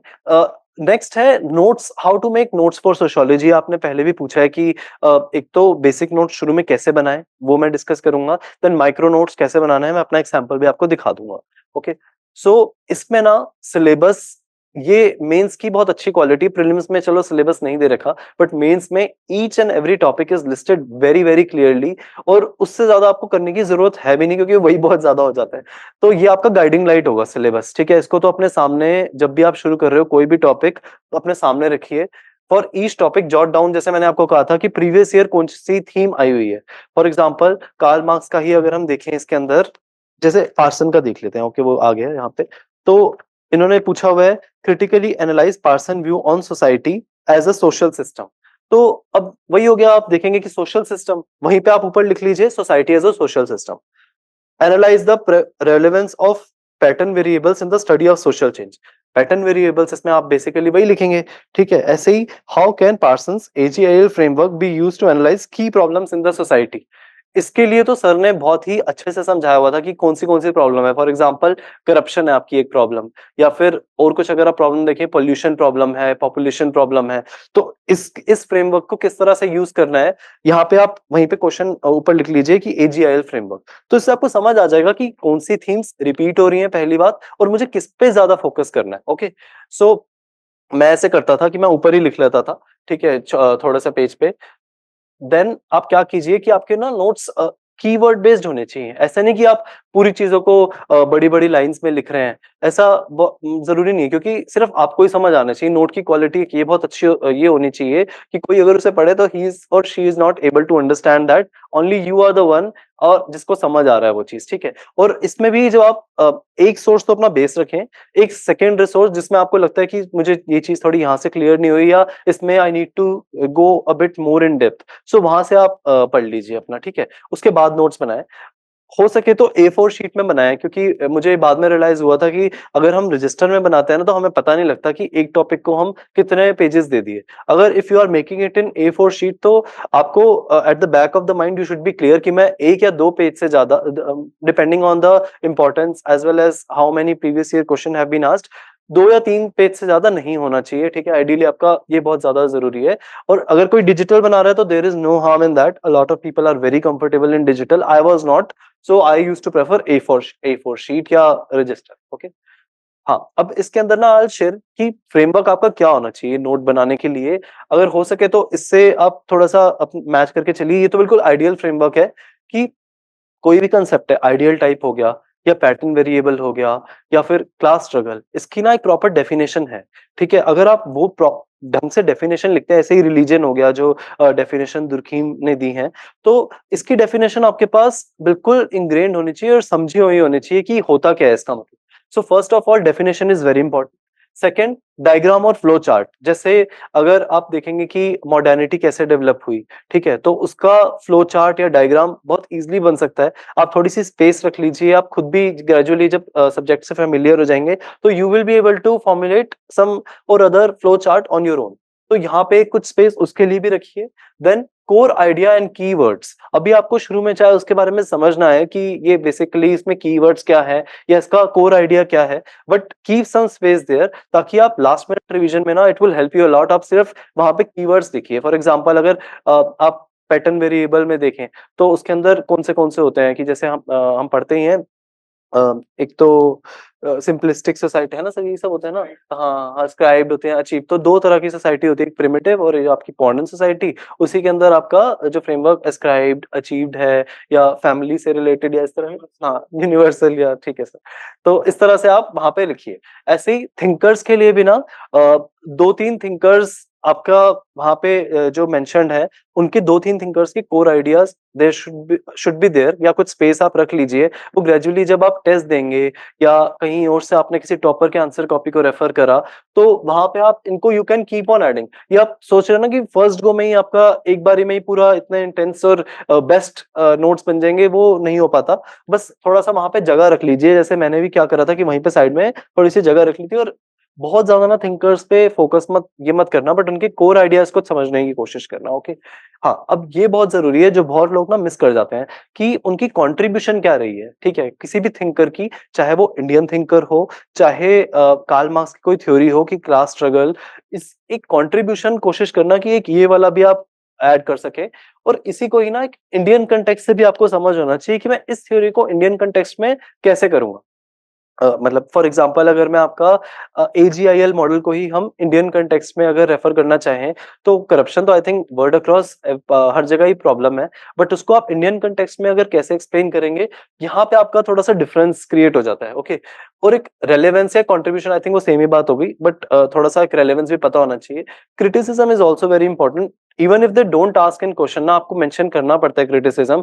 ये बहुत लोग नहीं करते, बट टॉपर्स की अगर आप आंसर कॉपी देखेंगे तो आप ये पाएंगे कि वो क्रिटिसिज्म भी उसका देते हैं। ठीक है, इसीलिए मैंने आपको ये कहा था, कोर आइडिया में आप कोशिश करना कि अपने वर्ड्स में वहां पे अगर आप उस कंसेप्ट को समझा सके ना, और उसको लिख सके, तो वो बहुत ज्यादा हेल्पफुल होता है। मुझे भी शुरू में प्रॉब्लम होती थी किसी कंसेप्ट को किसी दूसरे को समझाने के लिए, but if you are able to do what sir is talking, कि आप किसी अपने छोटे भाई को, या जो मतलब हार्डली 7th या 8th में है, बहन को, उसको आप समझा पा रहे हैं ना कंसेप्ट, तो वो आपको पूरा क्लियर है। ठीक है, सो हाँ, और ये बहुत ज्यादा इंपॉर्टेंट है, क्योंकि मेरे साथ भी ये प्रॉब्लम होती थी कि मैं सोचता था बेस्ट पॉसिबल अपने नोट्स बनाऊंगा जिसमें सारी चीजें होंगी, जो कभी आई थिंक ये हो नहीं पाता। ठीक है, वो लास्ट मोमेंट तक भी नहीं हो पाएगा।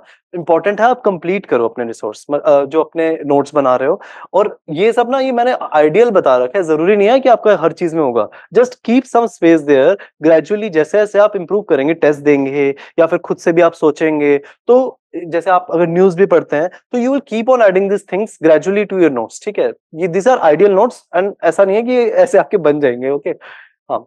सो माइक्रो नोट्स का भी थोड़ा सा एक बार डिस्कस कर लेता हूँ मैं आपके साथ। मैंने ऑल्दो यहाँ मेंशन नहीं करा। माइक्रो नोट्स आप क्या कर सकते हैं कि मैंने क्या किया था, जो जो सारी डेफिनेशंस है ना आपकी, आप किसी एक पेज पे, जैसे इस तरह से मैंने अपनी A4 शीट बनाई थी, इसी को ही मैंने 3 कॉलम में डिवाइड करा, और ताकि लास्ट मोमेंट पे आप रिवाइज कर सकेंगे। अगर आप एक बार डेफिनेशन आपके माइंड में आ जाती है ना, अगर कोई क्वेश्चन आया या फिर आप लिख भी देते हैं, कुछ पूछा है उन्होंने कंसेप्ट, तो आपका फ्लो बनना शुरू हो जाता है आंसर में। ये एक चीज मैंने नोटिस करी थी। तो इसीलिए अगर आप, if you are able to mention इस तरह से डेफिनेशन हर कंसेप्ट की, चाहे वो इंडियन सोसाइटी का हो सेकंड पेपर या फर्स्ट पेपर, तो ये आपको बहुत ज्यादा हेल्पफुल रहेगा। जैसे मैरिज के बारे में किसी एक थिंकर का आपने डेफिनेशन लिख लिया, रिलीजन का आपने एक स्टैंडर्ड डेफिनेशन लिख लिया। ठीक है, इसी को ही आप लास्ट मोमेंट पे रिवाइज कीजिए। ओके, सो एक तो मेरी इस तरह से शीट थी डेफिनेशन की। एक मेरी थी जैसे थिंकर्स के कोर आइडिया क्या है। मतलब हर आप देखेंगे कि जैसे फैमिली में भी कुछ उसी में मैरिज में कुछ थिंकर्स हैं, जैसे एन ओकली। ठीक है, एना कौन से होते हैं सर, शोला फायरस्टोन, हाँ शोला स्मिथ फायरस्टोन। तो इस तरह से सिल्विया वॉल्बी, कुछ कुछ उनके की आइडियाज हैं। वो आपके पास, जैसे मैंने यहाँ पे सबके ना आइडिया थोड़े बहुत मेंशन कर लिए कि सिल्विया वॉल्बी क्या कह रही हैं कि वुमेन माइग्रेट थ्रू मैरिज या इस तरह से, ठीक है। सो अगर आपने ये आइडियाज अपने पास एक पेज पे इस तरह से बना के रखे हुए हैं आपने, तो लास्ट मोमेंट पे रिवाइज करना बहुत ईजी हो जाएगा। और सारे थिंकर्स मत लिखिए इसमें, सिर्फ थिंकर का नाम लिखिए, पहले मैरिज लिख दो, उसके बारे में फिर थिंकर का आपने नाम लिखा और उसका कोर आइडिया क्या है 3 to 4 वर्ड्स में, दैट्स इट, ठीक है। एक मेरी थिंकर की शीट होती थी, एक मेरी इनकी होती थी जो अपना डेफिनेशंस, ठीक है, और एक मेरी ऐसे डायग्राम्स की भी शीट होती थी। मैं सिर्फ लास्ट मोमेंट पे टेस्ट से पहले यही रिवाइज करता था। ओके, जैसे हर में मैंने अपने कुछ डायग्राम या फ्लो चार्ट बना रखे हैं, क्योंकि ये चीज ना आपका सेग्रीगेट करेगी आंसर फ्रॉम अदर पीपल, कि औरों ने तो चलो चीजों को समझ लिया कंसेप्ट को, लेकिन आप जब उसको डायग्रामेटिकली दिखा रहे हैं ना, तो वो टीचर की भी थोड़ी मोनोटोनस जो एक पेपर वो चेक करा जा रहा है, उसको ये पढ़ के बहुत मजा आएगा और वो उसे लगेगा कि हाँ यार ये चीजों को समझ चुके हैं। जैसे फॉर एग्जांपल मैं यहाँ पे आपको इसका बताता हूँ कि लायंस और फॉक्स का मैंने खुद से डायग्राम बनाया था। सर इसको मैं डायग्राम बना के भी दिखा सकता हूँ, है ना। जैसे लायंस का मैंने ऐसे लिखा कि लायंस वो क्या करते हैं, use force and come to power, use force to come to power. मतलब अब बहुत बेसिक अपने हिसाब से भी बना सकते हैं, इससे क्या रहेगा कि थोड़ा इंटरेस्टिंग हो जाएगा जो चेक कर रहे हैं ना। फिर ऐसे ही recruit foxes to exercise power, उन्होंने फॉक्सेस को रिक्रूट करा, recruit foxes to exercise power, ठीक है। अब क्या होगा, फॉक्सेस जो है ना वो थोड़े से कनिंग होते हैं और थोड़े और चालाक होते हैं, वो क्या करेंगे, वो ना उनको रिप्लेस कर देंगे। मैंने लिखा है फॉक्सेस रिप्लेस लायन, ओके। फिर क्या होगा, बट फॉक्सेस की ये प्रॉब्लम होती है, कनिंग तो है बट वो डिसाइसिव नहीं होते, ठीक है। फिर मैंने लिखा यहाँ पे लैक ऑफ डिसाइसिवनेस, डिसाइसिवनेस। फिर क्योंकि डिसाइसिव नहीं थे, फिर लॉयंस ने उनको फिर से रिप्लेस कर दिया। तो आपका ना एक फ्लो चार्ट बन गया। अब बहुत ही इंटरेस्टिंग तरीके से आपने, जो मान लो लायन एंड फॉक्सेस का क्वेश्चन आया भी था इस बार, तो आपने अगर इस तरह से डायग्राम बना दिया ना, तो ये बहुत कम वर्ड्स में और इंटरेस्टिंग मैनर में, और शीट भी भर जाती है, तो इससे आपका हेल्प हो जाता है, ठीक है। ऐसे ही और भी डायग्राम्स है, मैं आपके साथ ये शेयर भी कर दूंगा शीट अपनी टेलीग्राम पे, जो जो मैंने बनाया, तो आपका भी थोड़ा हेल्प हो जाएगा, आप इससे आइडिया ले सकते हैं। और जैसे अब मैं ये आपको माइक्रो नोट्स बता रहा हूँ कि क्या क्या है। पहला तो डेफिनेशन आपके पास सारे कंसेप्ट्स की होनी चाहिए, पेपर 1 से पेपर 2, वो आपका प्रायोरिटी होना चाहिए। सेकंड है थिंकर्स, हर टॉपिक से रिलेटेड एटलीस्ट 3-4 थिंकर्स, आप उसी को A4 2-3 शीट्स में बन जाता है, ठीक है, उसके अंदर वो वहां पे अपना इसको मेंशन कर लीजिए। थर्ड है कि आप अपना फ्लो चार्ट और जो इस तरह से आपने कुछ भी डायग्राम्स जो है एडिशनल वैल्यू एडिशन है, इसको एक शीट पे अपना बना के रखिए। फिर एक फोर्थ मेरी एक ये होती थी माइक्रो नोट्स में, कि मैंने ना सबके लिए कुछ ना कुछ निमोनिक्स बना रखे थे। जैसे अगर सेक्ट या कल्ट आएगा, या फिर अगर मेरे पास वर्क, जो आपका फर्स्ट टॉपिक है वर्क में, ऑर्गेनाइजेशन ऑफ वर्क, तो उसके अंदर मैंने ऐसे किया हुआ था एसडीएम प्रिपेयर्स फॉर आईएफएस, ठीक है। ऐसे इसके अंदर मैं अगर हो सके तो मैं आपको बता दूंगा, शेयर करूंगा टाइम जब होगा, कि किस तरह से मैंने बनाया हुआ था इस फ्रेमवर्क को। तो इस तरह से ना आप भी अपने फ्रेमवर्क्स बना के चलिए, निमोनिक्स बना के चलिए, ताकि पेपर से पहले आपके पास ये एक शीट हो, जिसको अगर मान लो क्वेश्चन आ गया इसमें से, तो आप उसको मेंशन कर पा रहे हैं, ओके। सो मेरे पास ये 4-5 शीट्स होती थी, जिनको मैं पेपर से पहले या टेस्ट से पहले एक बार इसको देख लेता था, ठीक है। तो ये मैंने माइक्रो नोट्स का भी आपको बता दिया। अब नेक्स्ट देख लेते हैं। So sociology damp helped me in answer writing, कैसे करा, क्योंकि मैंने आपको बताया, जैसे मैंने भी ना फुल लेंथ टेस्ट और कैंडिडेट्स की तरह ले लिया था, है ना। और but I was not able to write test properly on time, क्योंकि मुझे मेरे नोट्स ही कंप्लीट नहीं होते थे टाइम से, और मैं क्लासेस कर रहा होता था उस टाइम सर की। सो मुझे ना बहुत ज्यादा एक तरह से डीमोरलाइजेशन भी होने लगा, और एक तरह से गिल्ट भी आने लगा कि यार I am not able to do the syllabus, सब बच्चे टेस्ट लिख रहे हैं, मैं नहीं लिख रहा। यहाँ पे फियर ऑफ मिसिंग आउट का तो बहुत ज्यादा प्रॉब्लम है ही। तो इसीलिए ना मैंने सर का प्रोग्राम डैम्प में एनरोल करा उस टाइम, और that was very very helpful to me, because I was making gradual process at least, कि 2 आंसर आप लिख रहे हो डेली, आपके नोट्स थोड़े बहुत कंप्लीट होते जा रहे हैं, आप चीजों को रिवाइज कर रहे हो, you are improving every day, और उसी पे आप सेक्शनल टेस्ट, नेक्स्ट स्टेप क्या था, आप फिर सेक्शनल टेस्ट दीजिए, फिर फुल लेंथ टेस्ट दीजिए, जब आपका एक बार पूरा सिलेबस हो जाए। हाँ, अब ये भी बहुत लोग पूछते हैं कि आंसर राइटिंग की इंपॉर्टेंस क्या है, ठीक है? अब अल्टीमेटली तो आपका आंसर ही है ना जो आपको मार्क्स फेच करेगा और जो आपको रैंक लिस्ट में लाएगा। तो इसकी इंपॉर्टेंस बहुत ज़्यादा है, लेकिन एक कैवियाट है इसमें कि पहले आपके कांसेप्ट्स बहुत ज़्यादा क्लियर होने चाहिए, चीज़ें आपको क्लियर होनी चाहिए, तभी आप आंसर राइटिंग थोड़ा-सा शुरू कीजिए, ठीक है? Daily answer writing you can do, उसमें कोई हार्म नहीं है। ओके, सो इम्पोर्टेंट ये है कि पहला तो आपका एक सिमुलेशन हो जाता है एग्ज़ाम लाइक कंडीशन का। आप क्योंकि अल्टीमेटली आपको जो आपने स्ट्रैटेजी बनाई है या जो आपने नोट्स बनाए हैं, you have to reproduce that in exam. तो यहाँ पे पहला आपका ये हो जाता है। ओके, सो मैं अपना आपके साथ ये भी शेयर कर देता हूँ कि मैं कैसे करता था। किसी को भी अगर हेल्प हो आप इसको भी ट्राई करके देख सकते हैं, ठीक है? तो क्या था 20 मार्कर होते हैं और 10 मार्कर क्वेश्चन होते हैं। हम 6 20 मार्कर होते हैं आपके एंड 13 10 मार्कर क्वेश्चन होते हैं। तो आइडियली कई लोग इसको 15 मिनट रखते हैं, बट मैं इसको कोशिश करता था कि 13 मिनट में करूं। और इस बार मुझे हेल्प भी इससे ये हुआ कि पहले 4 शीट्स होती थी 20 मार्कर के लिए, अब इस बार 3 शीट हो गई थी, तो this strategy work for me. 13 minutes for जो 620 मार्कर क्वेश्चन है, तो आपके 78 मिनट्स हो गए। प्लस मेरे पास जो 12 मिनट का बफर टाइम होता था ना, अगर मान लो मेरा टाइम 13 मिनट ओवर हो गए, तो मैं नेक्स्ट क्वेश्चन पे इमीडिएटली जंप कर जाता था, वहां पे छोड़ के, स्पेस छोड़ के। तो मैं उसको यहाँ पे यूज करता था इन 12 मिनट्स को ना, जो मेरा कुछ पार्ट बचा हुआ रह गया या कुछ मेरे को अंडरलाइन करना था, कुछ एक थिंकर लिखना था, तो ये आप उसमें 12 मिनट्स का बफर, आपका माइंड भी थोड़ा रिलैक्स होता है, उसके अंदर आप कर सकते हैं। देन मेरा पूरा फोकस 10 मार्कर पे होता था, क्योंकि 20 मार्कर्स आपके ना अच्छे नंबर फेच करते हैं, बट 10 मार्कर को भी यू कांट इग्नोर, क्योंकि इसमें भी 8 तक भी you can score as high as 8 marks, ठीक है? सो इसके अंदर 6 आइडियली लोग 7 मिनट्स देते हैं, बट मैं 6 मिनट देता था फॉर जो 13 10 मार्कर क्वेश्चन है। ओके, सो इसका भी वही 78 मिनट्स में हो गया, लेकिन जो मेरा क्वेश्चन कुछ छूट गया, जैसे मेरा 6 मिनट ओवर हो गए या कुछ मेरे को एडिशनल चीज लिखनी थी, तो उसको मैं अपने 12 मिनट्स बफर टाइम में करता था। हाँ, और क्योंकि सोशियोलॉजी में पेपर कंप्लीट करना is a task in itself. मैं शुरू में, मेरे को 3.5 घंटे लग जाते थे, 3 hour 45 मिनट्स भी लगते थे, आई स्टिल रिमेंबर। और मैंने सर से भी डिस्कस किया था कि सर आंसर तो अच्छे लिख रहे हैं, but I am not able to complete paper on time. तो इसलिए आंसर राइटिंग और जो आपका एक सिमुलेशन जो एनवायरनमेंट प्रोवाइड करता है आपको टेस्ट सीरीज लेवल अप में, वो बहुत ज्यादा हेल्प करता है आपको, ठीक है? हाँ, कि और अल्टीमेटली आपको compete करना है और कैंडिडेट्स के साथ, क्योंकि ये एक रिलेटिव एग्जाम है। मान लो आपने नोट्स बना लिया, आपको लग रहा है मेरे नोट्स बहुत अच्छे हैं और मैं इन्हीं से ही 300 प्लस ले आऊंगा, बट आप जब आंसर लिखने जा रहे हैं, आपके कम मार्क्स आ रहे हैं, तो यू आर लैकिंग ना, किसी और बच्चे के आपसे ज्यादा आ रहे हैं, तो कुछ तो बेटर लिख रहा है। तो उसमें क्या होता है यहाँ पे कि वो आंसर कॉपी भी शेयर करते हैं आपके साथ, जो बेस्ट टॉपर्स की आंसर कॉपी है, जो बच्चों की who have got good marks, तो आप उसको भी रेफर कर सकते हैं, ठीक है? इससे आपको कंपटीशन पता लगेगा। देन मल्टीपल रिवीजन में भी it helps, because daily answer writing अगर आप कर रहे हैं, तो आपकी एक बार फर्स्ट आइट्रेशन हो गया, देन आप सेक्शनल कर रहे हैं तो एक बार सेकंड आइट्रेशन हो गया, फिर फुल लेंथ टेस्ट कर रहे हैं तो एक थर्ड आइट्रेशन हो जाता है बाय दिसंबर जनवरी।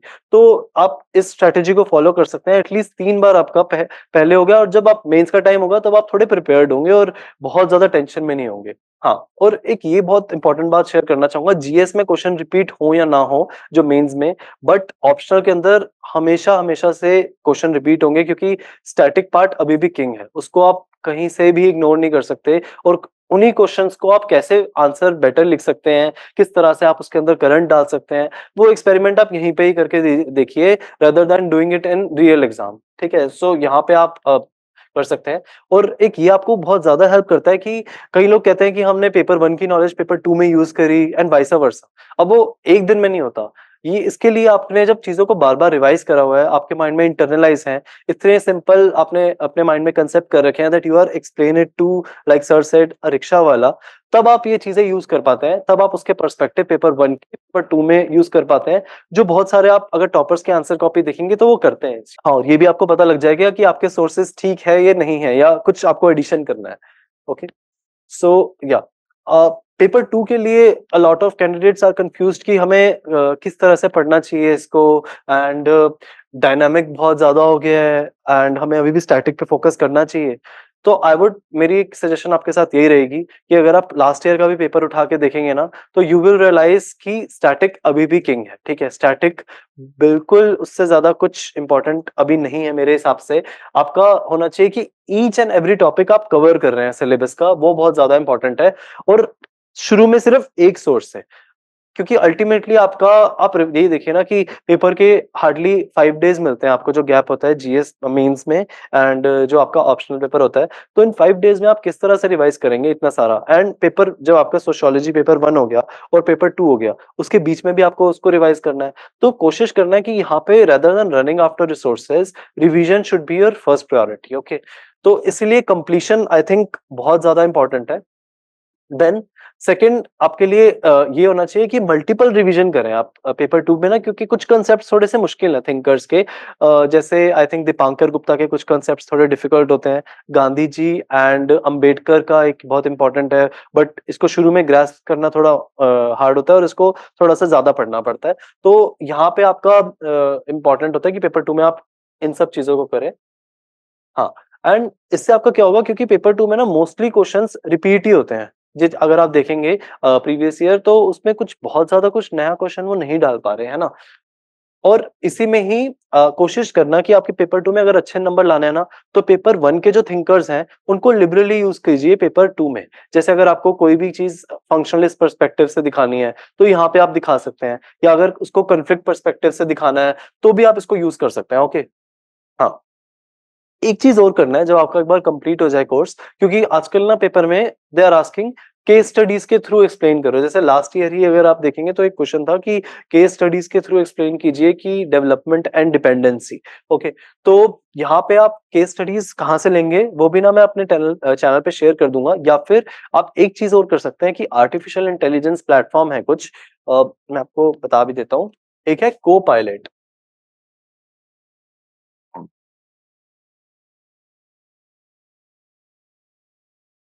और परप्लेक्सिटी। इसकी ना एप्स अवेलेबल हैं, तो आप वहीं पे ही मेंशन कीजिए कि केस स्टडी, या फिर इंडियन केस स्टडी, ऐसे भी कह सकते हैं, Indian case study for migration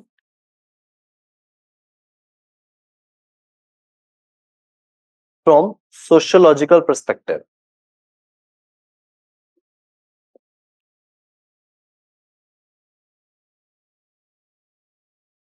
okay, तो इस तरह आप किसी भी टॉपिक को ना यहाँ पे आप सर्च करेंगे तो ये क्या करता है, 4-5 वेबसाइट्स में से चेक करके जो उसको सबसे बेस्ट मिल रहा है ना, वहां से वो लेके आ जाता है। ऑल्दो इसकी इंफॉर्मेशन कभी कभी थोड़ी खराब भी होती है या करेक्ट भी नहीं होती, बट उसमें आप अपना यहाँ पे आप इसको यूज करके ऐड कर सकते हैं। ओके, हाँ, तो केस स्टडी एंड डेटा जो है ना आपका, जो आपने जीएस के लिए अपना प्रिपेयर करा है, जैसे जीएस के लिए आपने डेटा प्रिपेयर करा है, तो आप उसको भी पेपर 2 में बहुत ज्यादा मैं यूज करता था कि मान लो अगर माइग्रेशन का वो पूछते हैं, या फिर अगर सेक्स रेशियो का पूछ लेते हैं, तो आप इसमें जीएस का डेटा क्यों नहीं यूज करोगे, आप इंट्रोडक्शन में सीधा मेंशन कीजिए कि क्या माइग्रेशन रेट है इंडिया का, है ना। ऐसे ही केस स्टडीज के लिए जैसे मैंने आपको बताया कि कुछ तो आपको सर ही प्रोवाइड करेंगे क्लास में, और कुछ आप आर्टिफिशियल इंटेलिजेंस के प्लेटफॉर्म से जो मैंने आपके साथ शेयर करे हैं उनमें से आप अपने ऐड कीजिए रिसोर्सेज में। मैं आपको यहीं पे मेंशन करना पा रहा था कि use current affair example to break the monotony. Okay, so current affairs आपको कैसे ऐड करना है, उसके लिए यही है कि बेसिकली जब आपका एक बार सिलेबस कंप्लीट हो जाता है ना, तो आपके दिमाग में एक बार बेसिक आइडिया तो आ ही गया सोशियोलॉजी का कि होता क्या है, क्या इसके बारे में है। तो इसी में ही आप पेपर 2 में अगर देखेंगे तो फॉर एग्जांपल चाइल्ड लेबर है, या फिर उसी के अलावा माइग्रेशन है। तो इसके अंदर माइग्रेशन में जो कोविड के अंदर हुआ था रिवर्स माइग्रेशन, उसका बिल्कुल मेंशन कीजिए। जैसे आपने फर्स्ट शुरू में ही अगर डेफिनेशन बताई किसी थिंकर की, तो उसी के अंदर for example as during Covid we saw reverse migration, इस बार भी क्वेश्चन आया था उसका। तो उसमें कोई हार्म नहीं है ना, आप जो चीज चल रही है आपके सराउंडिंग में हो रही है, या फिर इसी में ही अगर आप लेटेस्ट एग्जांपल देखें जो गाजा में हो रहा है, वहां पे भी तो एक तरह से रिवर्स मतलब उनको वो डिस्प्लेसमेंट हो रहा है ना। ठीक है, तो चाहे उसको आप डेवलपमेंट इंड्यूस डिस्प्लेसमेंट नहीं कहेंगे, बट किसी तरह का तो डिस्प्लेसमेंट है। या टेररिज्म का अगर एग्जांपल आ जाता है, तो वहां पे आप ये एग्जांपल बिल्कुल कोट कर सकते हैं। जो भी आप न्यूज़पेपर पढ़ रहे हैं या जो भी आप मैगजीन पढ़ रहे हैं, उनके एग्जांपल लिबरली यूज कीजिए। वो किसी भी कंसेप्ट को अगर आपको समझाना हो, जैसे उन्होंने पार्सन का आप अगर क्वेश्चन देखेंगे कि उन्होंने कहा कि एजीआईएल के कंसेप्ट को सोसाइटी में बताएं। तो वहां पे अगर मान लो कोई करप्शन को आप अगर एक्सप्लेन कर रहे हैं, तो कोई भी अगर लेटेस्ट एग्जांपल हुआ करप्शन का, फॉर एग्जांपल जो ईडी के इतने सारे ये जो करप्शन के केसेस, स्कैम्स और ये पकड़े जाते हैं, तो उसमें व्हाट इज द हाउ आप मेंशन कर दीजिए कि as recently we have seen that ED crackdown on कुछ माफिया, लिकर माफिया या कोई भी किसी के ऊपर आप वहां पे मेंशन कर दीजिए ना, मतलब ताकि उनको भी जो एग्जाम चेक कर रहा है आपका, उसको भी लगेगा कि इसको नॉलेज है, मतलब इसको पता है कि सोसाइटी में क्या हो रहा है और ये रिलेट कर रहा है वहां पे। मैं तो इस तरह से करता था, और काफी आप टॉपर्स का देखेंगे तो वो भी इस तरह से बस एक लाइन वहां पे मेंशन कर देते हैं कि क्या है, इसको अब मैं करंट से कैसे रिलेट करूंगा। सिमिलरली जो मार्क्स की थ्योरी है ना, उसको भी आप कन्फ्लिक्ट को आप देखेंगे कि वो तो चाहे वो रशिया यूक्रेन की वॉर हो, आप वहां पे भी देख सकते हैं कि कोई एक हैव है और कोई हैव नॉट है। हैव इन द सेंस कि उनके पास military might have not in the sense कि उनके पास नहीं है मिलिट्री माइट एंड रिसोर्सेज। तो इसी से आप रिलेट करके सोसाइटी में अगर आप एक बार आपकी थोड़ी सी सोशियोलॉजिकल इमेजिनेशन डेवलप हो गई ना, तो आप कोई भी एग्जाम्पल उठा के वहीं पे आप डाल सकते हैं, और teacher will also enjoy reading your answer. हाँ, सो इसी एग्जांपल को चाहे वो आर्टिफिशियल इंटेलिजेंस हो या डेटा माइनिंग या डेटा एनालिटिक्स इस तरह से यूज कर रहे हैं, you can use it to many places. जैसे इसी में ही आप अगर वो पूछ लें कि लेटेंट फंक्शन इसका क्या है, तो लेटेंट फंक्शन तो ऑब्वियसली कुछ ना कुछ है। मैनिफेस्ट आपका ये है कि आपके पास बेटर सर्च हो जाता है। लेटेंट ये है कि आप ही उसका डिसफंक्शन हो गया है कि आप ही एक तरह से प्रोडक्ट बन गए। ओके, सो इसी तरह ना you keep on thinking these things, ताकि आप सिर्फ एक रोट लर्न या ऐसे सिर्फ जो याद किया हुआ है वो ना लिखें, उसको कुछ खुद से भी एक इनोवेशन करके या खुद भी एक अच्छा एग्जांपल डाल सकें। इसके लिए मैंने एक और चीज करी थी कि मैंने ना अपना एक रजिस्टर प्रिपेयर किया था, उसके अंदर मैंने टॉपिक्स लिख लिए थे ईच एंड एवरी जो जो आपके सिलेबस में मेंशन्ड है। तो जब भी मैं डेली न्यूज पढ़ता था ना, या कुछ भी मेरे को अगर अच्छा मिलता था, तो वहीं पे मैं सिर्फ एक एक लाइन में या दो लाइन में एट मैक्स लिख लेता था, ताकि लास्ट में अगर मेरे को टाइम मिले तो मैं उसको फ्लिप करके क्विकली देख लूं कि ये example I can quote in these areas. Okay, so ये मैंने आपको बता ही दिया कि स्टैटिक जो है ना वो अभी भी पेपर 2 के अंदर किंग है। कई लोग कहते हैं कि बहुत डायनामिक हो गया है या बहुत ज्यादा करंट में से आ रहा है। ऐसा आप लास्ट ईयर का पेपर भी उठा के देख लीजिए, हार्डली एक या दो क्वेश्चन थे। एक तो एनईपी का था जो पूरे साल न्यूज में रहा था, एंड इवन उससे प्रीवियस ईयर में भी जीएस 2 में आया था, या जीएस किसी पेपर में हाँ, सोशियोलॉजी में भी आया था वो। सो अगर आप प्रीवियस ईयर क्वेश्चन अपना प्रॉपरली कर रहे हैं, सिलेबस से स्टिक करके चल रहे हैं, एंड टेस्ट थोड़े बहुत दे रहे हैं, तो उसके अंदर भी ये सब आप सर के भी टेस्ट में देखेंगे तो ये चीजें कवर्ड होती ही हैं। किसी भी एक स्टैंडर्ड अगर आप मॉक टेस्ट दे रहे हैं तो इतना पता होता है हर किसी को, ठीक है। चाहे एक एनईपी का था और एक सोशल मीडिया का था। सोशल मीडिया भी हम मोस्टली पढ़ते हैं, लेकिन एक चीज और आपको आनी चाहिए कि चीजों को इंटर रिलेट कैसे करना है, क्योंकि एक ये भी आजकल मैं देख रहा हूँ थोड़ा सा शिफ्ट हो रहा है कि सिर्फ वो एक टॉपिक में से नहीं पूछेंगे, they are asking from two topics. जैसे ग्लोबलाइजेशन को they are linking it to social media, ऐसे ही किसी और टॉपिक को रेस एंड इसी एथनिसिटी को they are linking it to some other like tribal, या किसी और टॉपिक के साथ माइग्रेशन से लिंक कर देते हैं। तो यू शुड नो वो आपका कब हो पाएगा, when you are clear with your basics, so that you are able to relate both these concepts. Okay, अब ये भी इंपॉर्टेंट है कि what not to do for sociology, क्योंकि हम कर तो बहुत कुछ रहे हैं, बट आई थिंक बहुत बच्चों के फिर भी नंबर नहीं आते, या फिर भी they are not able to get in the list. तो पहला तो सिर्फ आप अगर सोच रहे हैं ना कि मैं मजे से बस पढ़ लूं, मैं अपना मेंटल सिमुलेशन करूं, एंजॉय करूं, वीडियोस देखूं उसकी, उसके कोई फायदा नहीं है। You are just cheating yourself, to be honest. आप मजे के लिए बाद में एक बार जब हो जाएंगे ना आपका सिलेक्शन, तो you will gate ample time during your training phase, during your posting, तब आप पूरा एंजॉय कीजिए। सब्जेक्ट को किसी ने नहीं रोका, लेकिन यहाँ पे you your main aim is to clear this exam with good score.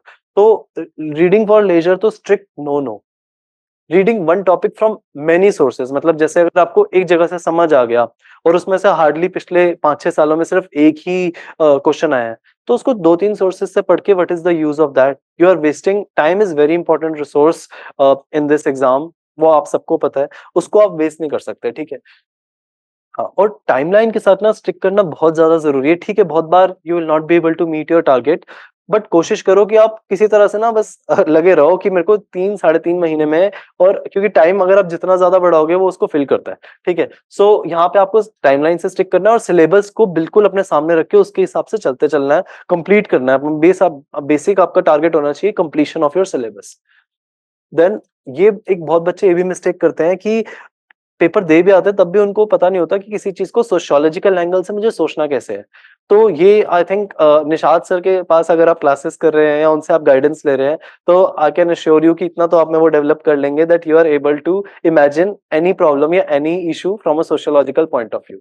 तो ये आपके पास आना चाहिए, ठीक है। एंड पर्सपेक्टिव जो है ना, हर थिंकर का कुछ ना कुछ पर्सपेक्टिव है और एक कोर आइडिया है, उसको आपको अप्लाई करना आना चाहिए। वो आपको उन क्वेश्चंस में हेल्प करेगा जो बिल्कुल किसी को भी नहीं आते, या फिर कुछ डायनामिक क्वेश्चन आ गए, या फिर पेपर 2 के अंदर जहां पे आपको लग रहा है कि मेरा आंसर बहुत जीएस टाइप का हो गया है, मेरे को समझ नहीं आ रहा है इसमें मैं क्या लिखूं, वहां पे आपको ये पर्सपेक्टिव्स ना बहुत ज्यादा हेल्प करते हैं। इसके अंदर मैंने कुछ पर्सपेक्टिव ना अपने बुक के आगे ऐसे मेंशन कर लेते हैं, मैं आपको बता देता हूँ।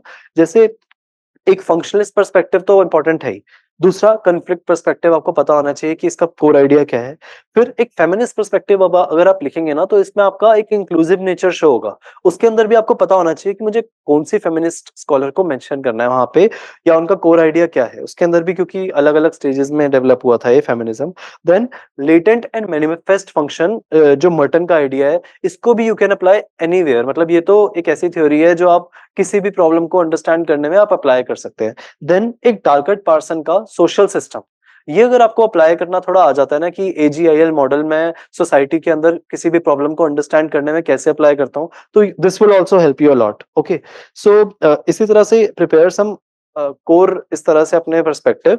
एंड कुछ फ्रेमवर्क्स भी आई हैव प्रिपेयर्ड, मैं आपके साथ शेयर कर दूंगा। जैसे MTCR FC पैक, इसके अंदर एम का मतलब है मैरिज, मोबिलिटी, माइग्रेशन। इसके बारे में मुझे पता, मतलब कोई कुछ क्वेश्चन आया जिसमें मेरे को कुछ भी नहीं पता तो मैं मेंशन करूंगा। टी का मतलब ट्राइबल, टेक्नोलॉजी। सी से मतलब कल्चर और कास्ट या क्लास क्या है। तो ये मैंने कीवर्ड्स है मेरे कुछ सोशियोलॉजिकल, जिनको मैं यूज करके अपने आंसर में अपना आंसर सोशियोलॉजिकल बनाता था, ठीक है। तो I share this with you gradually. हाँ, और इसमें एक तो हमने sociological, then previous year question को एनालाइज करना बहुत ज्यादा जरूरी है टू अंडरस्टैंड कि क्वेश्चन अब सिर्फ वो एक ही टॉपिक से पूछ रहे हैं या उसको किसी चीज से लिंक करके पूछ रहे हैं। तो इससे आपको समझ अगर अगर आ गया कि what kind of question the examiner is framing, and उनका एरिया कौन सा है जिसपे वो फोकस कर रहे हैं, तो इसमें आपको यहाँ पे हेल्प करेगा। Not having notes for important topic, या आपको पता नहीं है कि मेरे पास सोर्स कौन सा होना चाहिए।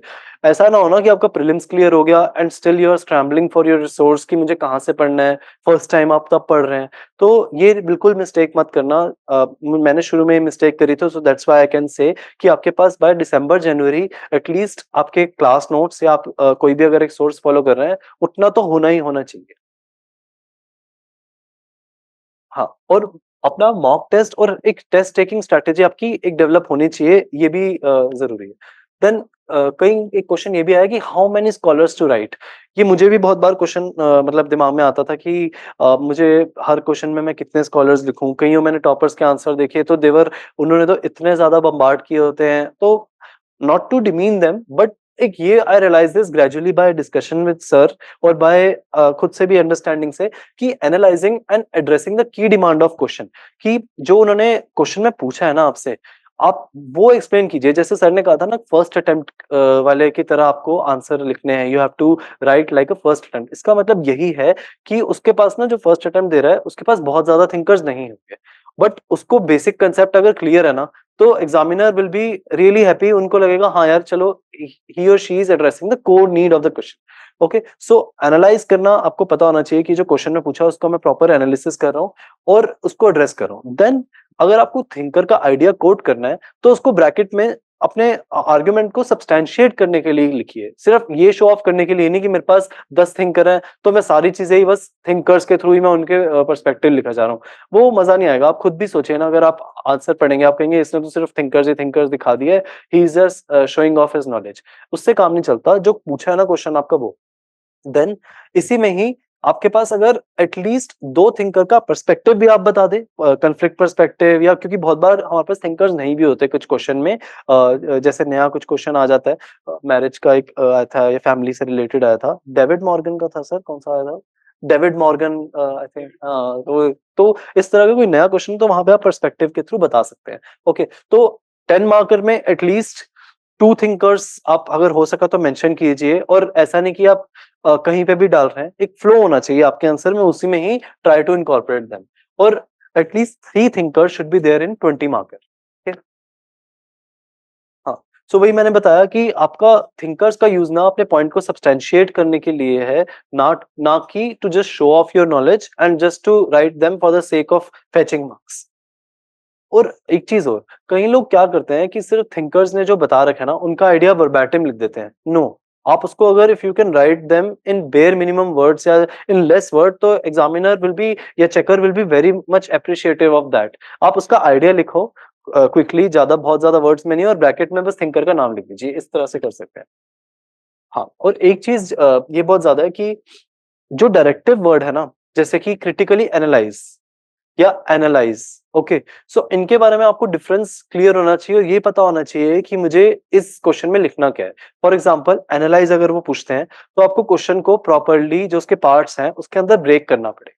क्रिटिकली एनालाइज पूछ रहे हैं, then you have to show the negative side of that argument, मतलब आपको क्रिटिसिज्म प्रोवाइड करना ही पड़ेगा। पॉजिटिव अगर आप प्रोवाइड कर रहे हैं तो आपको नेगेटिव उसका प्रोवाइड करना पड़ेगा।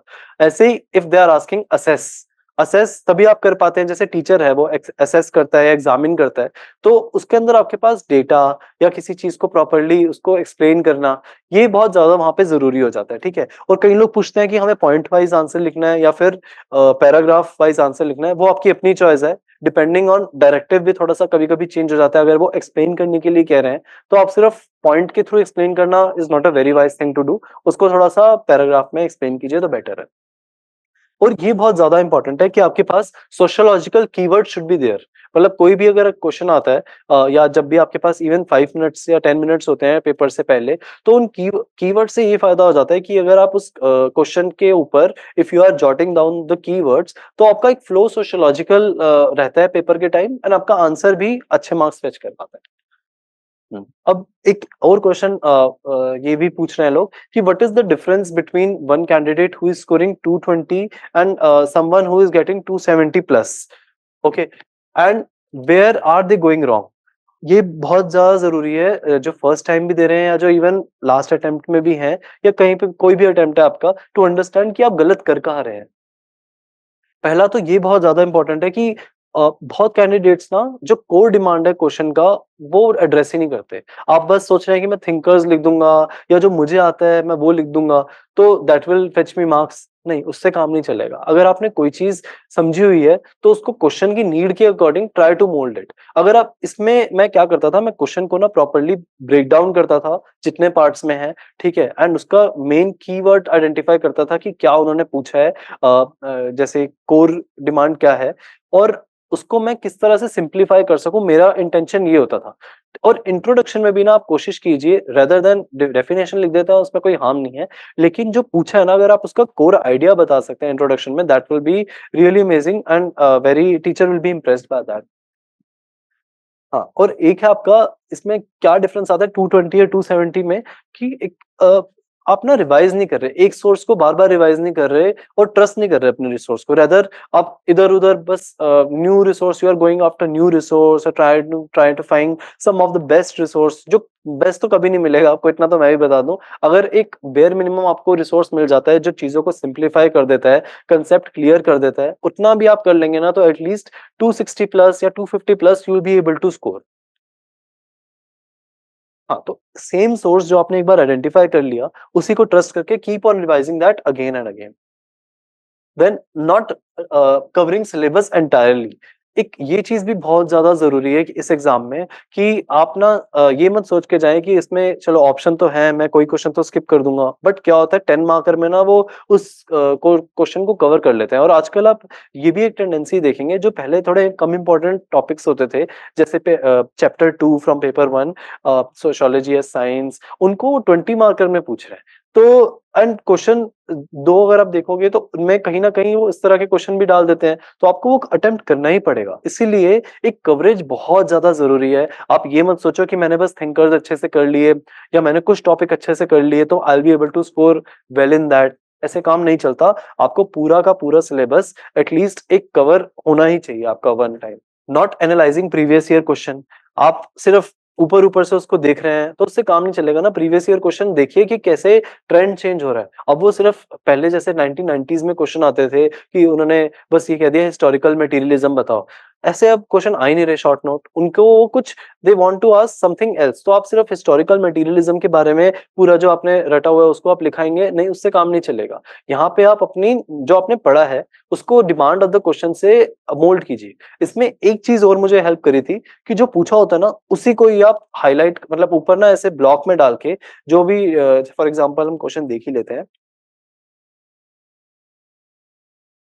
हम्म, तो what is Merton's view of relationship between social structure and deviance. तो इसमें ऊपर ही लिख दीजिए कि Merton's view of relationship between social structure and deviance, ताकि आप उसी से ही आपको भी बार बार याद रहे ना कि मेरे को इसी के बारे में लिखना है, मुझे इसमें ये वाला ही डायग्राम बनाना है, मैं इसमें भटकूंगा नहीं। ठीक है, तो ऊपर ब्लॉक में ऐसे कैपिटल में लिखना है तो कैपिटल में, या फिर फ्लो में भी लिख सकते हैं, और उसको एक प्रॉपर ब्लॉक में करके कीजिए। ठीक है, then in what sense is a deviant also a conformist. और इसमें ना आपको पता होना चाहिए कि मेरा ये वाला पार्ट कितना पोर्शन लेगा। जैसे अगर मान लो 3 शीट्स है तो मुझे इसको 1.5 या फिर इतनी शीट में कवर करना है, एंड नेक्स्ट पार्ट मुझे कहाँ से शुरू करना है। ऐसा नहीं होना चाहिए कि आपकी लास्ट तक आते आते आपको और लिखना है और आपकी खत्म हो गई जगह, तो वो नहीं होना चाहिए।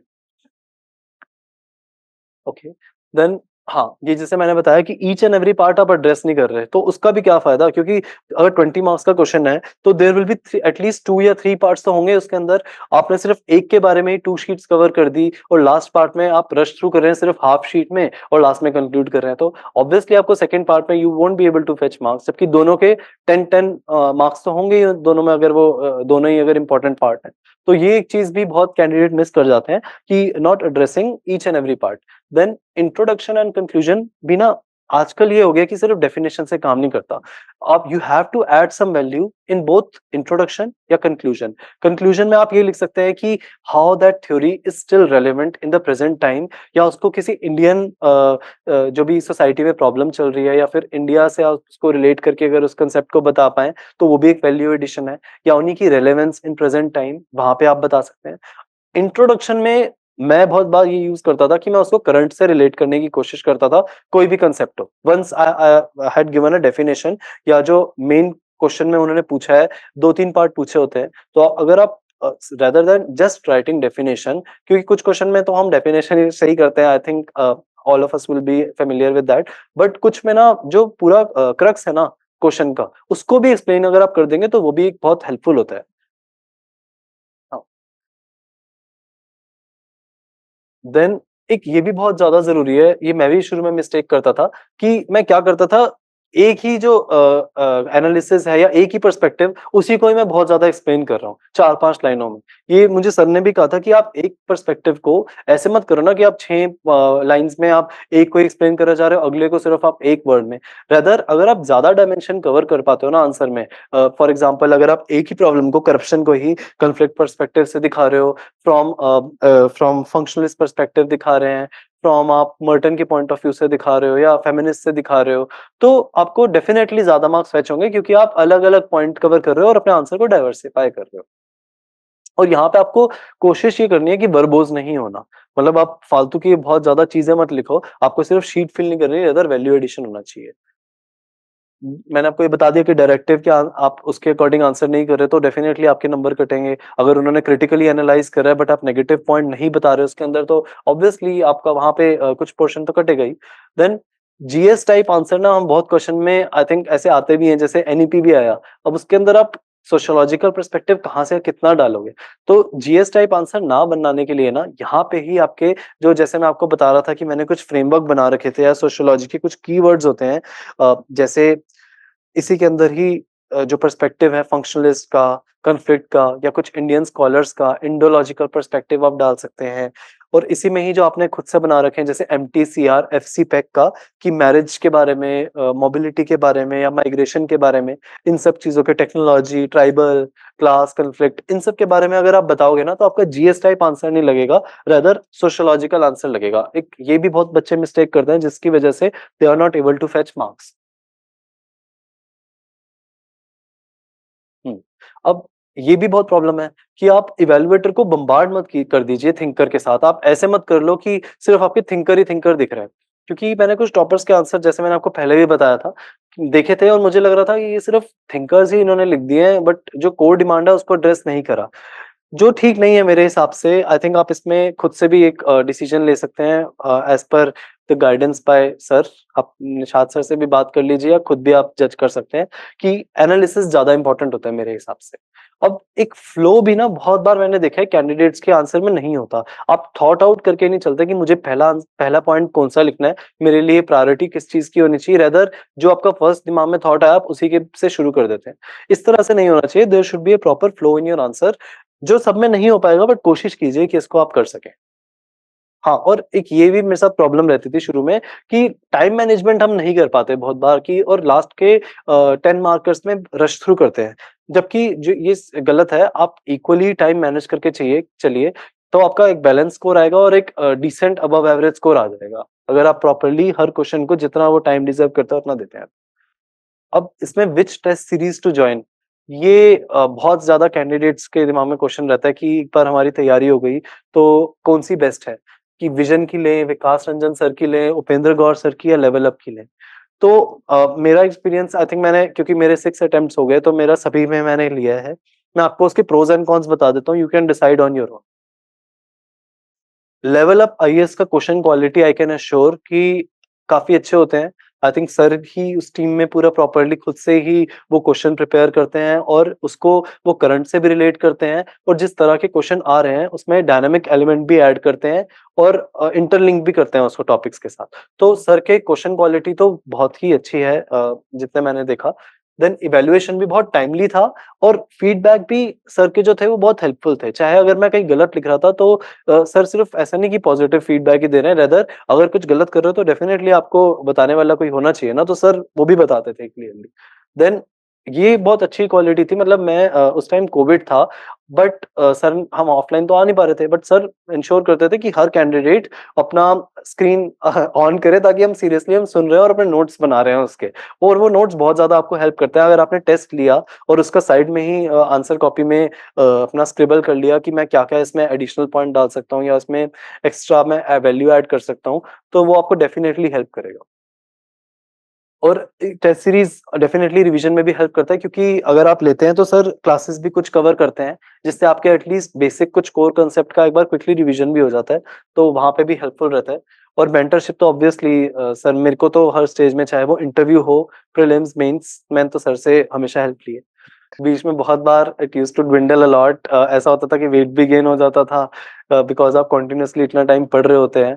सो इसमें अगर मैं यही बोलूंगा कि हो सके तो ऑयली फूड अवॉइड कीजिए बहुत, क्योंकि स्विगी और जोमेटो इतना इजीली एक्सेसिबल कर दिया उन्होंने, एंड वो हाई भी देता है आपके ब्रेन को, क्योंकि उस टाइम कुछ होता नहीं है ना हमारे पास, जब हम पढ़ रहे होते हैं तो हमें भी डोपामिन चाहिए होता है, फिर कुछ अच्छा चाहिए, एक्साइटिंग खाना, मसालेदार। तो मेरी भी आदत हो गई थी, बट मैंने उसको अनइंस्टॉल कर दिया था, और मैंने ऐप को ही ब्लॉक कर दिया था कि मैं कुछ टाइम जब मैं पढ़ रहा हूँ तो सात्विक ही भोजन खाऊं। हो सके तो fruit and vegetable and liquid, जैसे जूस हो गया, या पानी बहुत ज्यादा पीजिए। इससे आपको बहुत हेल्प मिलेगा, आपका माइंड भी बहुत एक्टिव रहेगा, एंड आप लेजी फील नहीं करेंगे। मतलब it made a lot of difference, क्योंकि मैं बीच में थोड़ा सा आलसी भी आप हो जाते हैं जब आप इस तरह का खाना खा रहे हैं, तो ऑब्वियसली आप जब इंडल्ज कर रहे हैं इस तरह के प्लेजर्स में, तो यू फील ड्राउजी। तो मुझे भी लगता था, but I change this thing also. और एक फिक्स शेड्यूल रखिए अपने खाने का ना, कि हो सके तो ब्रेकफास्ट में थोड़ा हेल्दी सा पोहा ले सकते हैं, या थोड़ा ऑयली ना हो, फ्रूट्स ले सकते हो, है ना। एंड लंच के टाइम बेसिक चपाती आप ले सकते हैं। और जो भी आप घर का खाना अगर घर में रह के पढ़ रहे हैं तो उससे तो कोई बेस्ट है नहीं, ठीक है। एंड बाकी एक्सरसाइज को भी ना अपना पार्ट थोड़ा सा बनाइए, चाहे 15 या 30 मिनट्स, क्योंकि मुझे लगता है कि हम as a aspirant, UPSC aspirant, find it very difficult to get take out time for exercise. But Modi ji ने भी अभी रिसेंटली कहा है कि आपको बॉडी, जैसे आप फोन है आपका, उसको आपको चार्ज करना पड़ता है ना डेली, ऐसे ही आपकी बॉडी को how do you recharge it, या तो एक्सरसाइज कीजिए, ठीक है, वो बहुत ज्यादा जरूरी है। चाहे आप उसमें योगा कर सकते हैं, या थोड़ा सा ब्रिस्क वॉक कर सकते हैं। थोड़ा बहुत मैं क्या करता था जब मैं पढ़ रहा होता था ना, तो I used to study in library.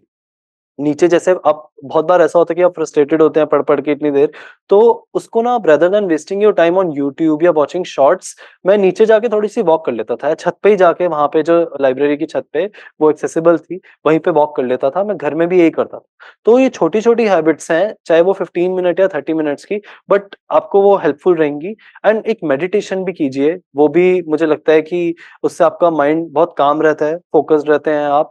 और ये जो मतलब हमारा इस तरह का खाना खाने का मन करता है, मोमोज़ या चाउमीन, उसको भी आप थोड़ा कंट्रोल कर पाते हैं जब तक आप पढ़ रहे हैं, ठीक है? तो ये सब मैंने किया, बाकी ये तो दीज़ आर बेसिक हैबिट्स। और एक चीज़ ये बोलूँगा कि अगर आप इस बेसिस पे सर का कोर्स नहीं जॉइन कर रहे कि ही लुक्स यंग, तो it's a mistake on your part. Never जज a book by its cover.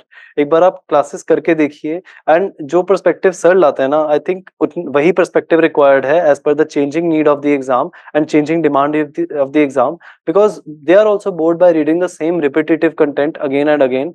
And जो सर की एक ये क्वालिटी ना आप देखेंगे कि सर कंसेप्ट को बहुत ज्यादा सिंप्लीफाई कर देंगे first of all, and they will make it relatable to you. आप एंजॉय करोगे सोशियोलॉजी रीड करना, जो आई थिंक होना चाहिए जब आप इतनी लॉन्ग जर्नी हो जाती है, ठीक है ना हो। आई होप कि आप फर्स्ट टाइम में क्लियर कर लें, all of you who are watching this video. But in case it exceeds more than 1 or 2 attempt, तो मजा आना चाहिए, जो आई थिंक सर की क्लासेस में आपको आएगा और हमेशा आप याद रखेंगे। अच्छा, और एक चीज और आई लाइक टू शेयर कि हो सके ना तो डिसिप्लिन रहने की कोशिश करना, एंड एक टाइम टेबल से स्टिक करने की कोशिश करना, जो आइडियली स्टूडेंट को करना चाहिए। बहुत बार फोन से डिस्ट्रैक्शन हो जाती है, या मोबाइल में भी, या आपके लैपटॉप में भी डिस्ट्रैक्शन होगा। तो मैंने मैकबुक में अपना ना एक वन फोकस ऐप होता है, वो आप डाउनलोड करके रखिए। जब भी आप कोई लेक्चर ऑनलाइन देख रहे हैं, तो कि आप यूट्यूब पे या किसी और साइट पे, वहां पे आप ब्लॉक कर सकते हैं इन साइट्स को। वो एक मुझे बहुत हेल्पफुल रहा था। आप भी अपने फ़ोन में एंड लैपटॉप में उसको इंस्टॉल कर लीजिए, ताकि आप टाइम ना वेस्ट करें जब आप पढ़ रहे हैं। And be honest to yourself, वो आपका गोल है। Know your why.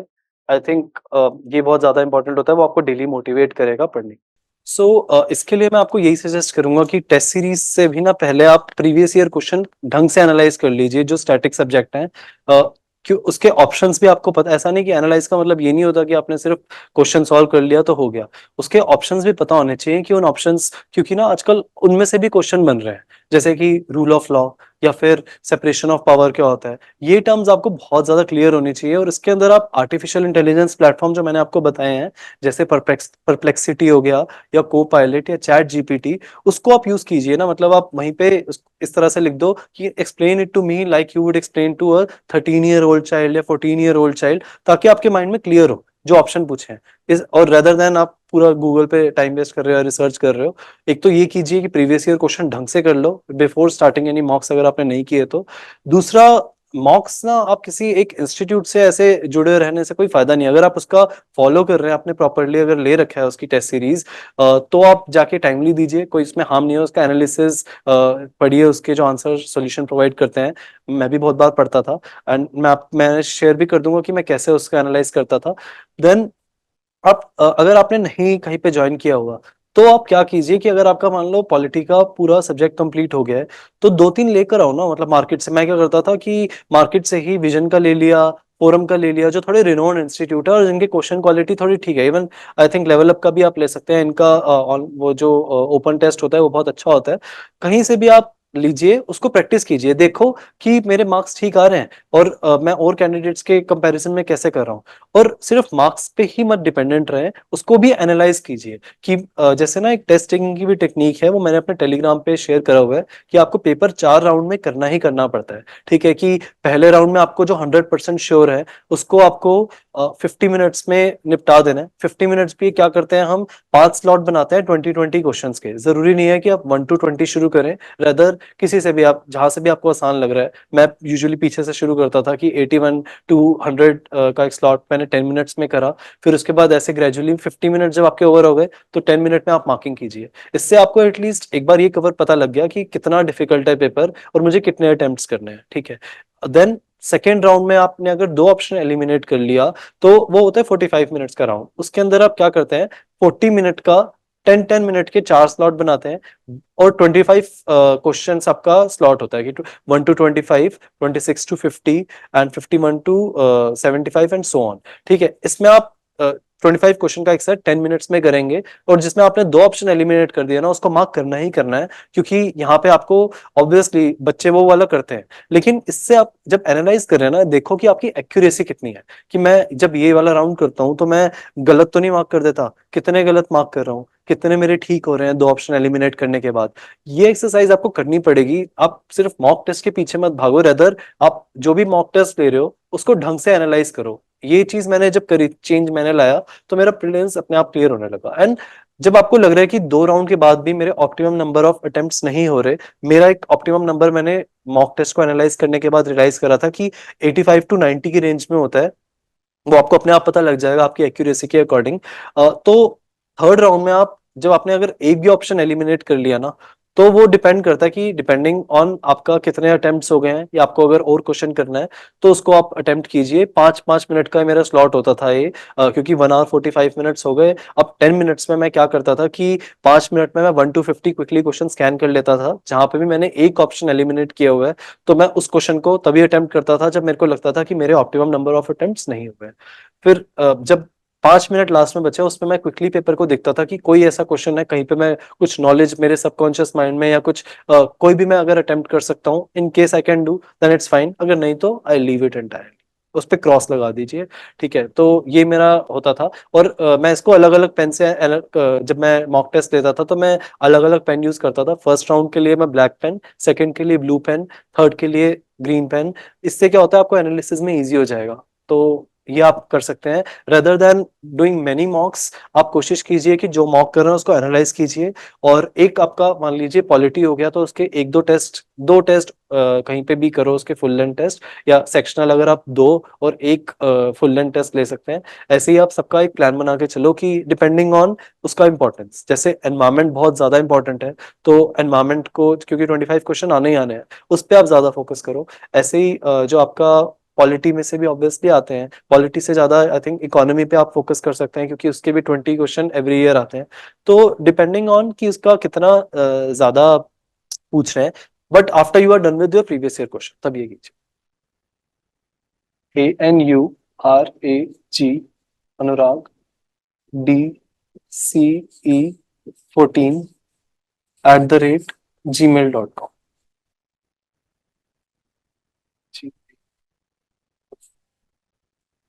This is my email ID, और टेलीग्राम चैनल मेरा अनुराग चोपड़ा।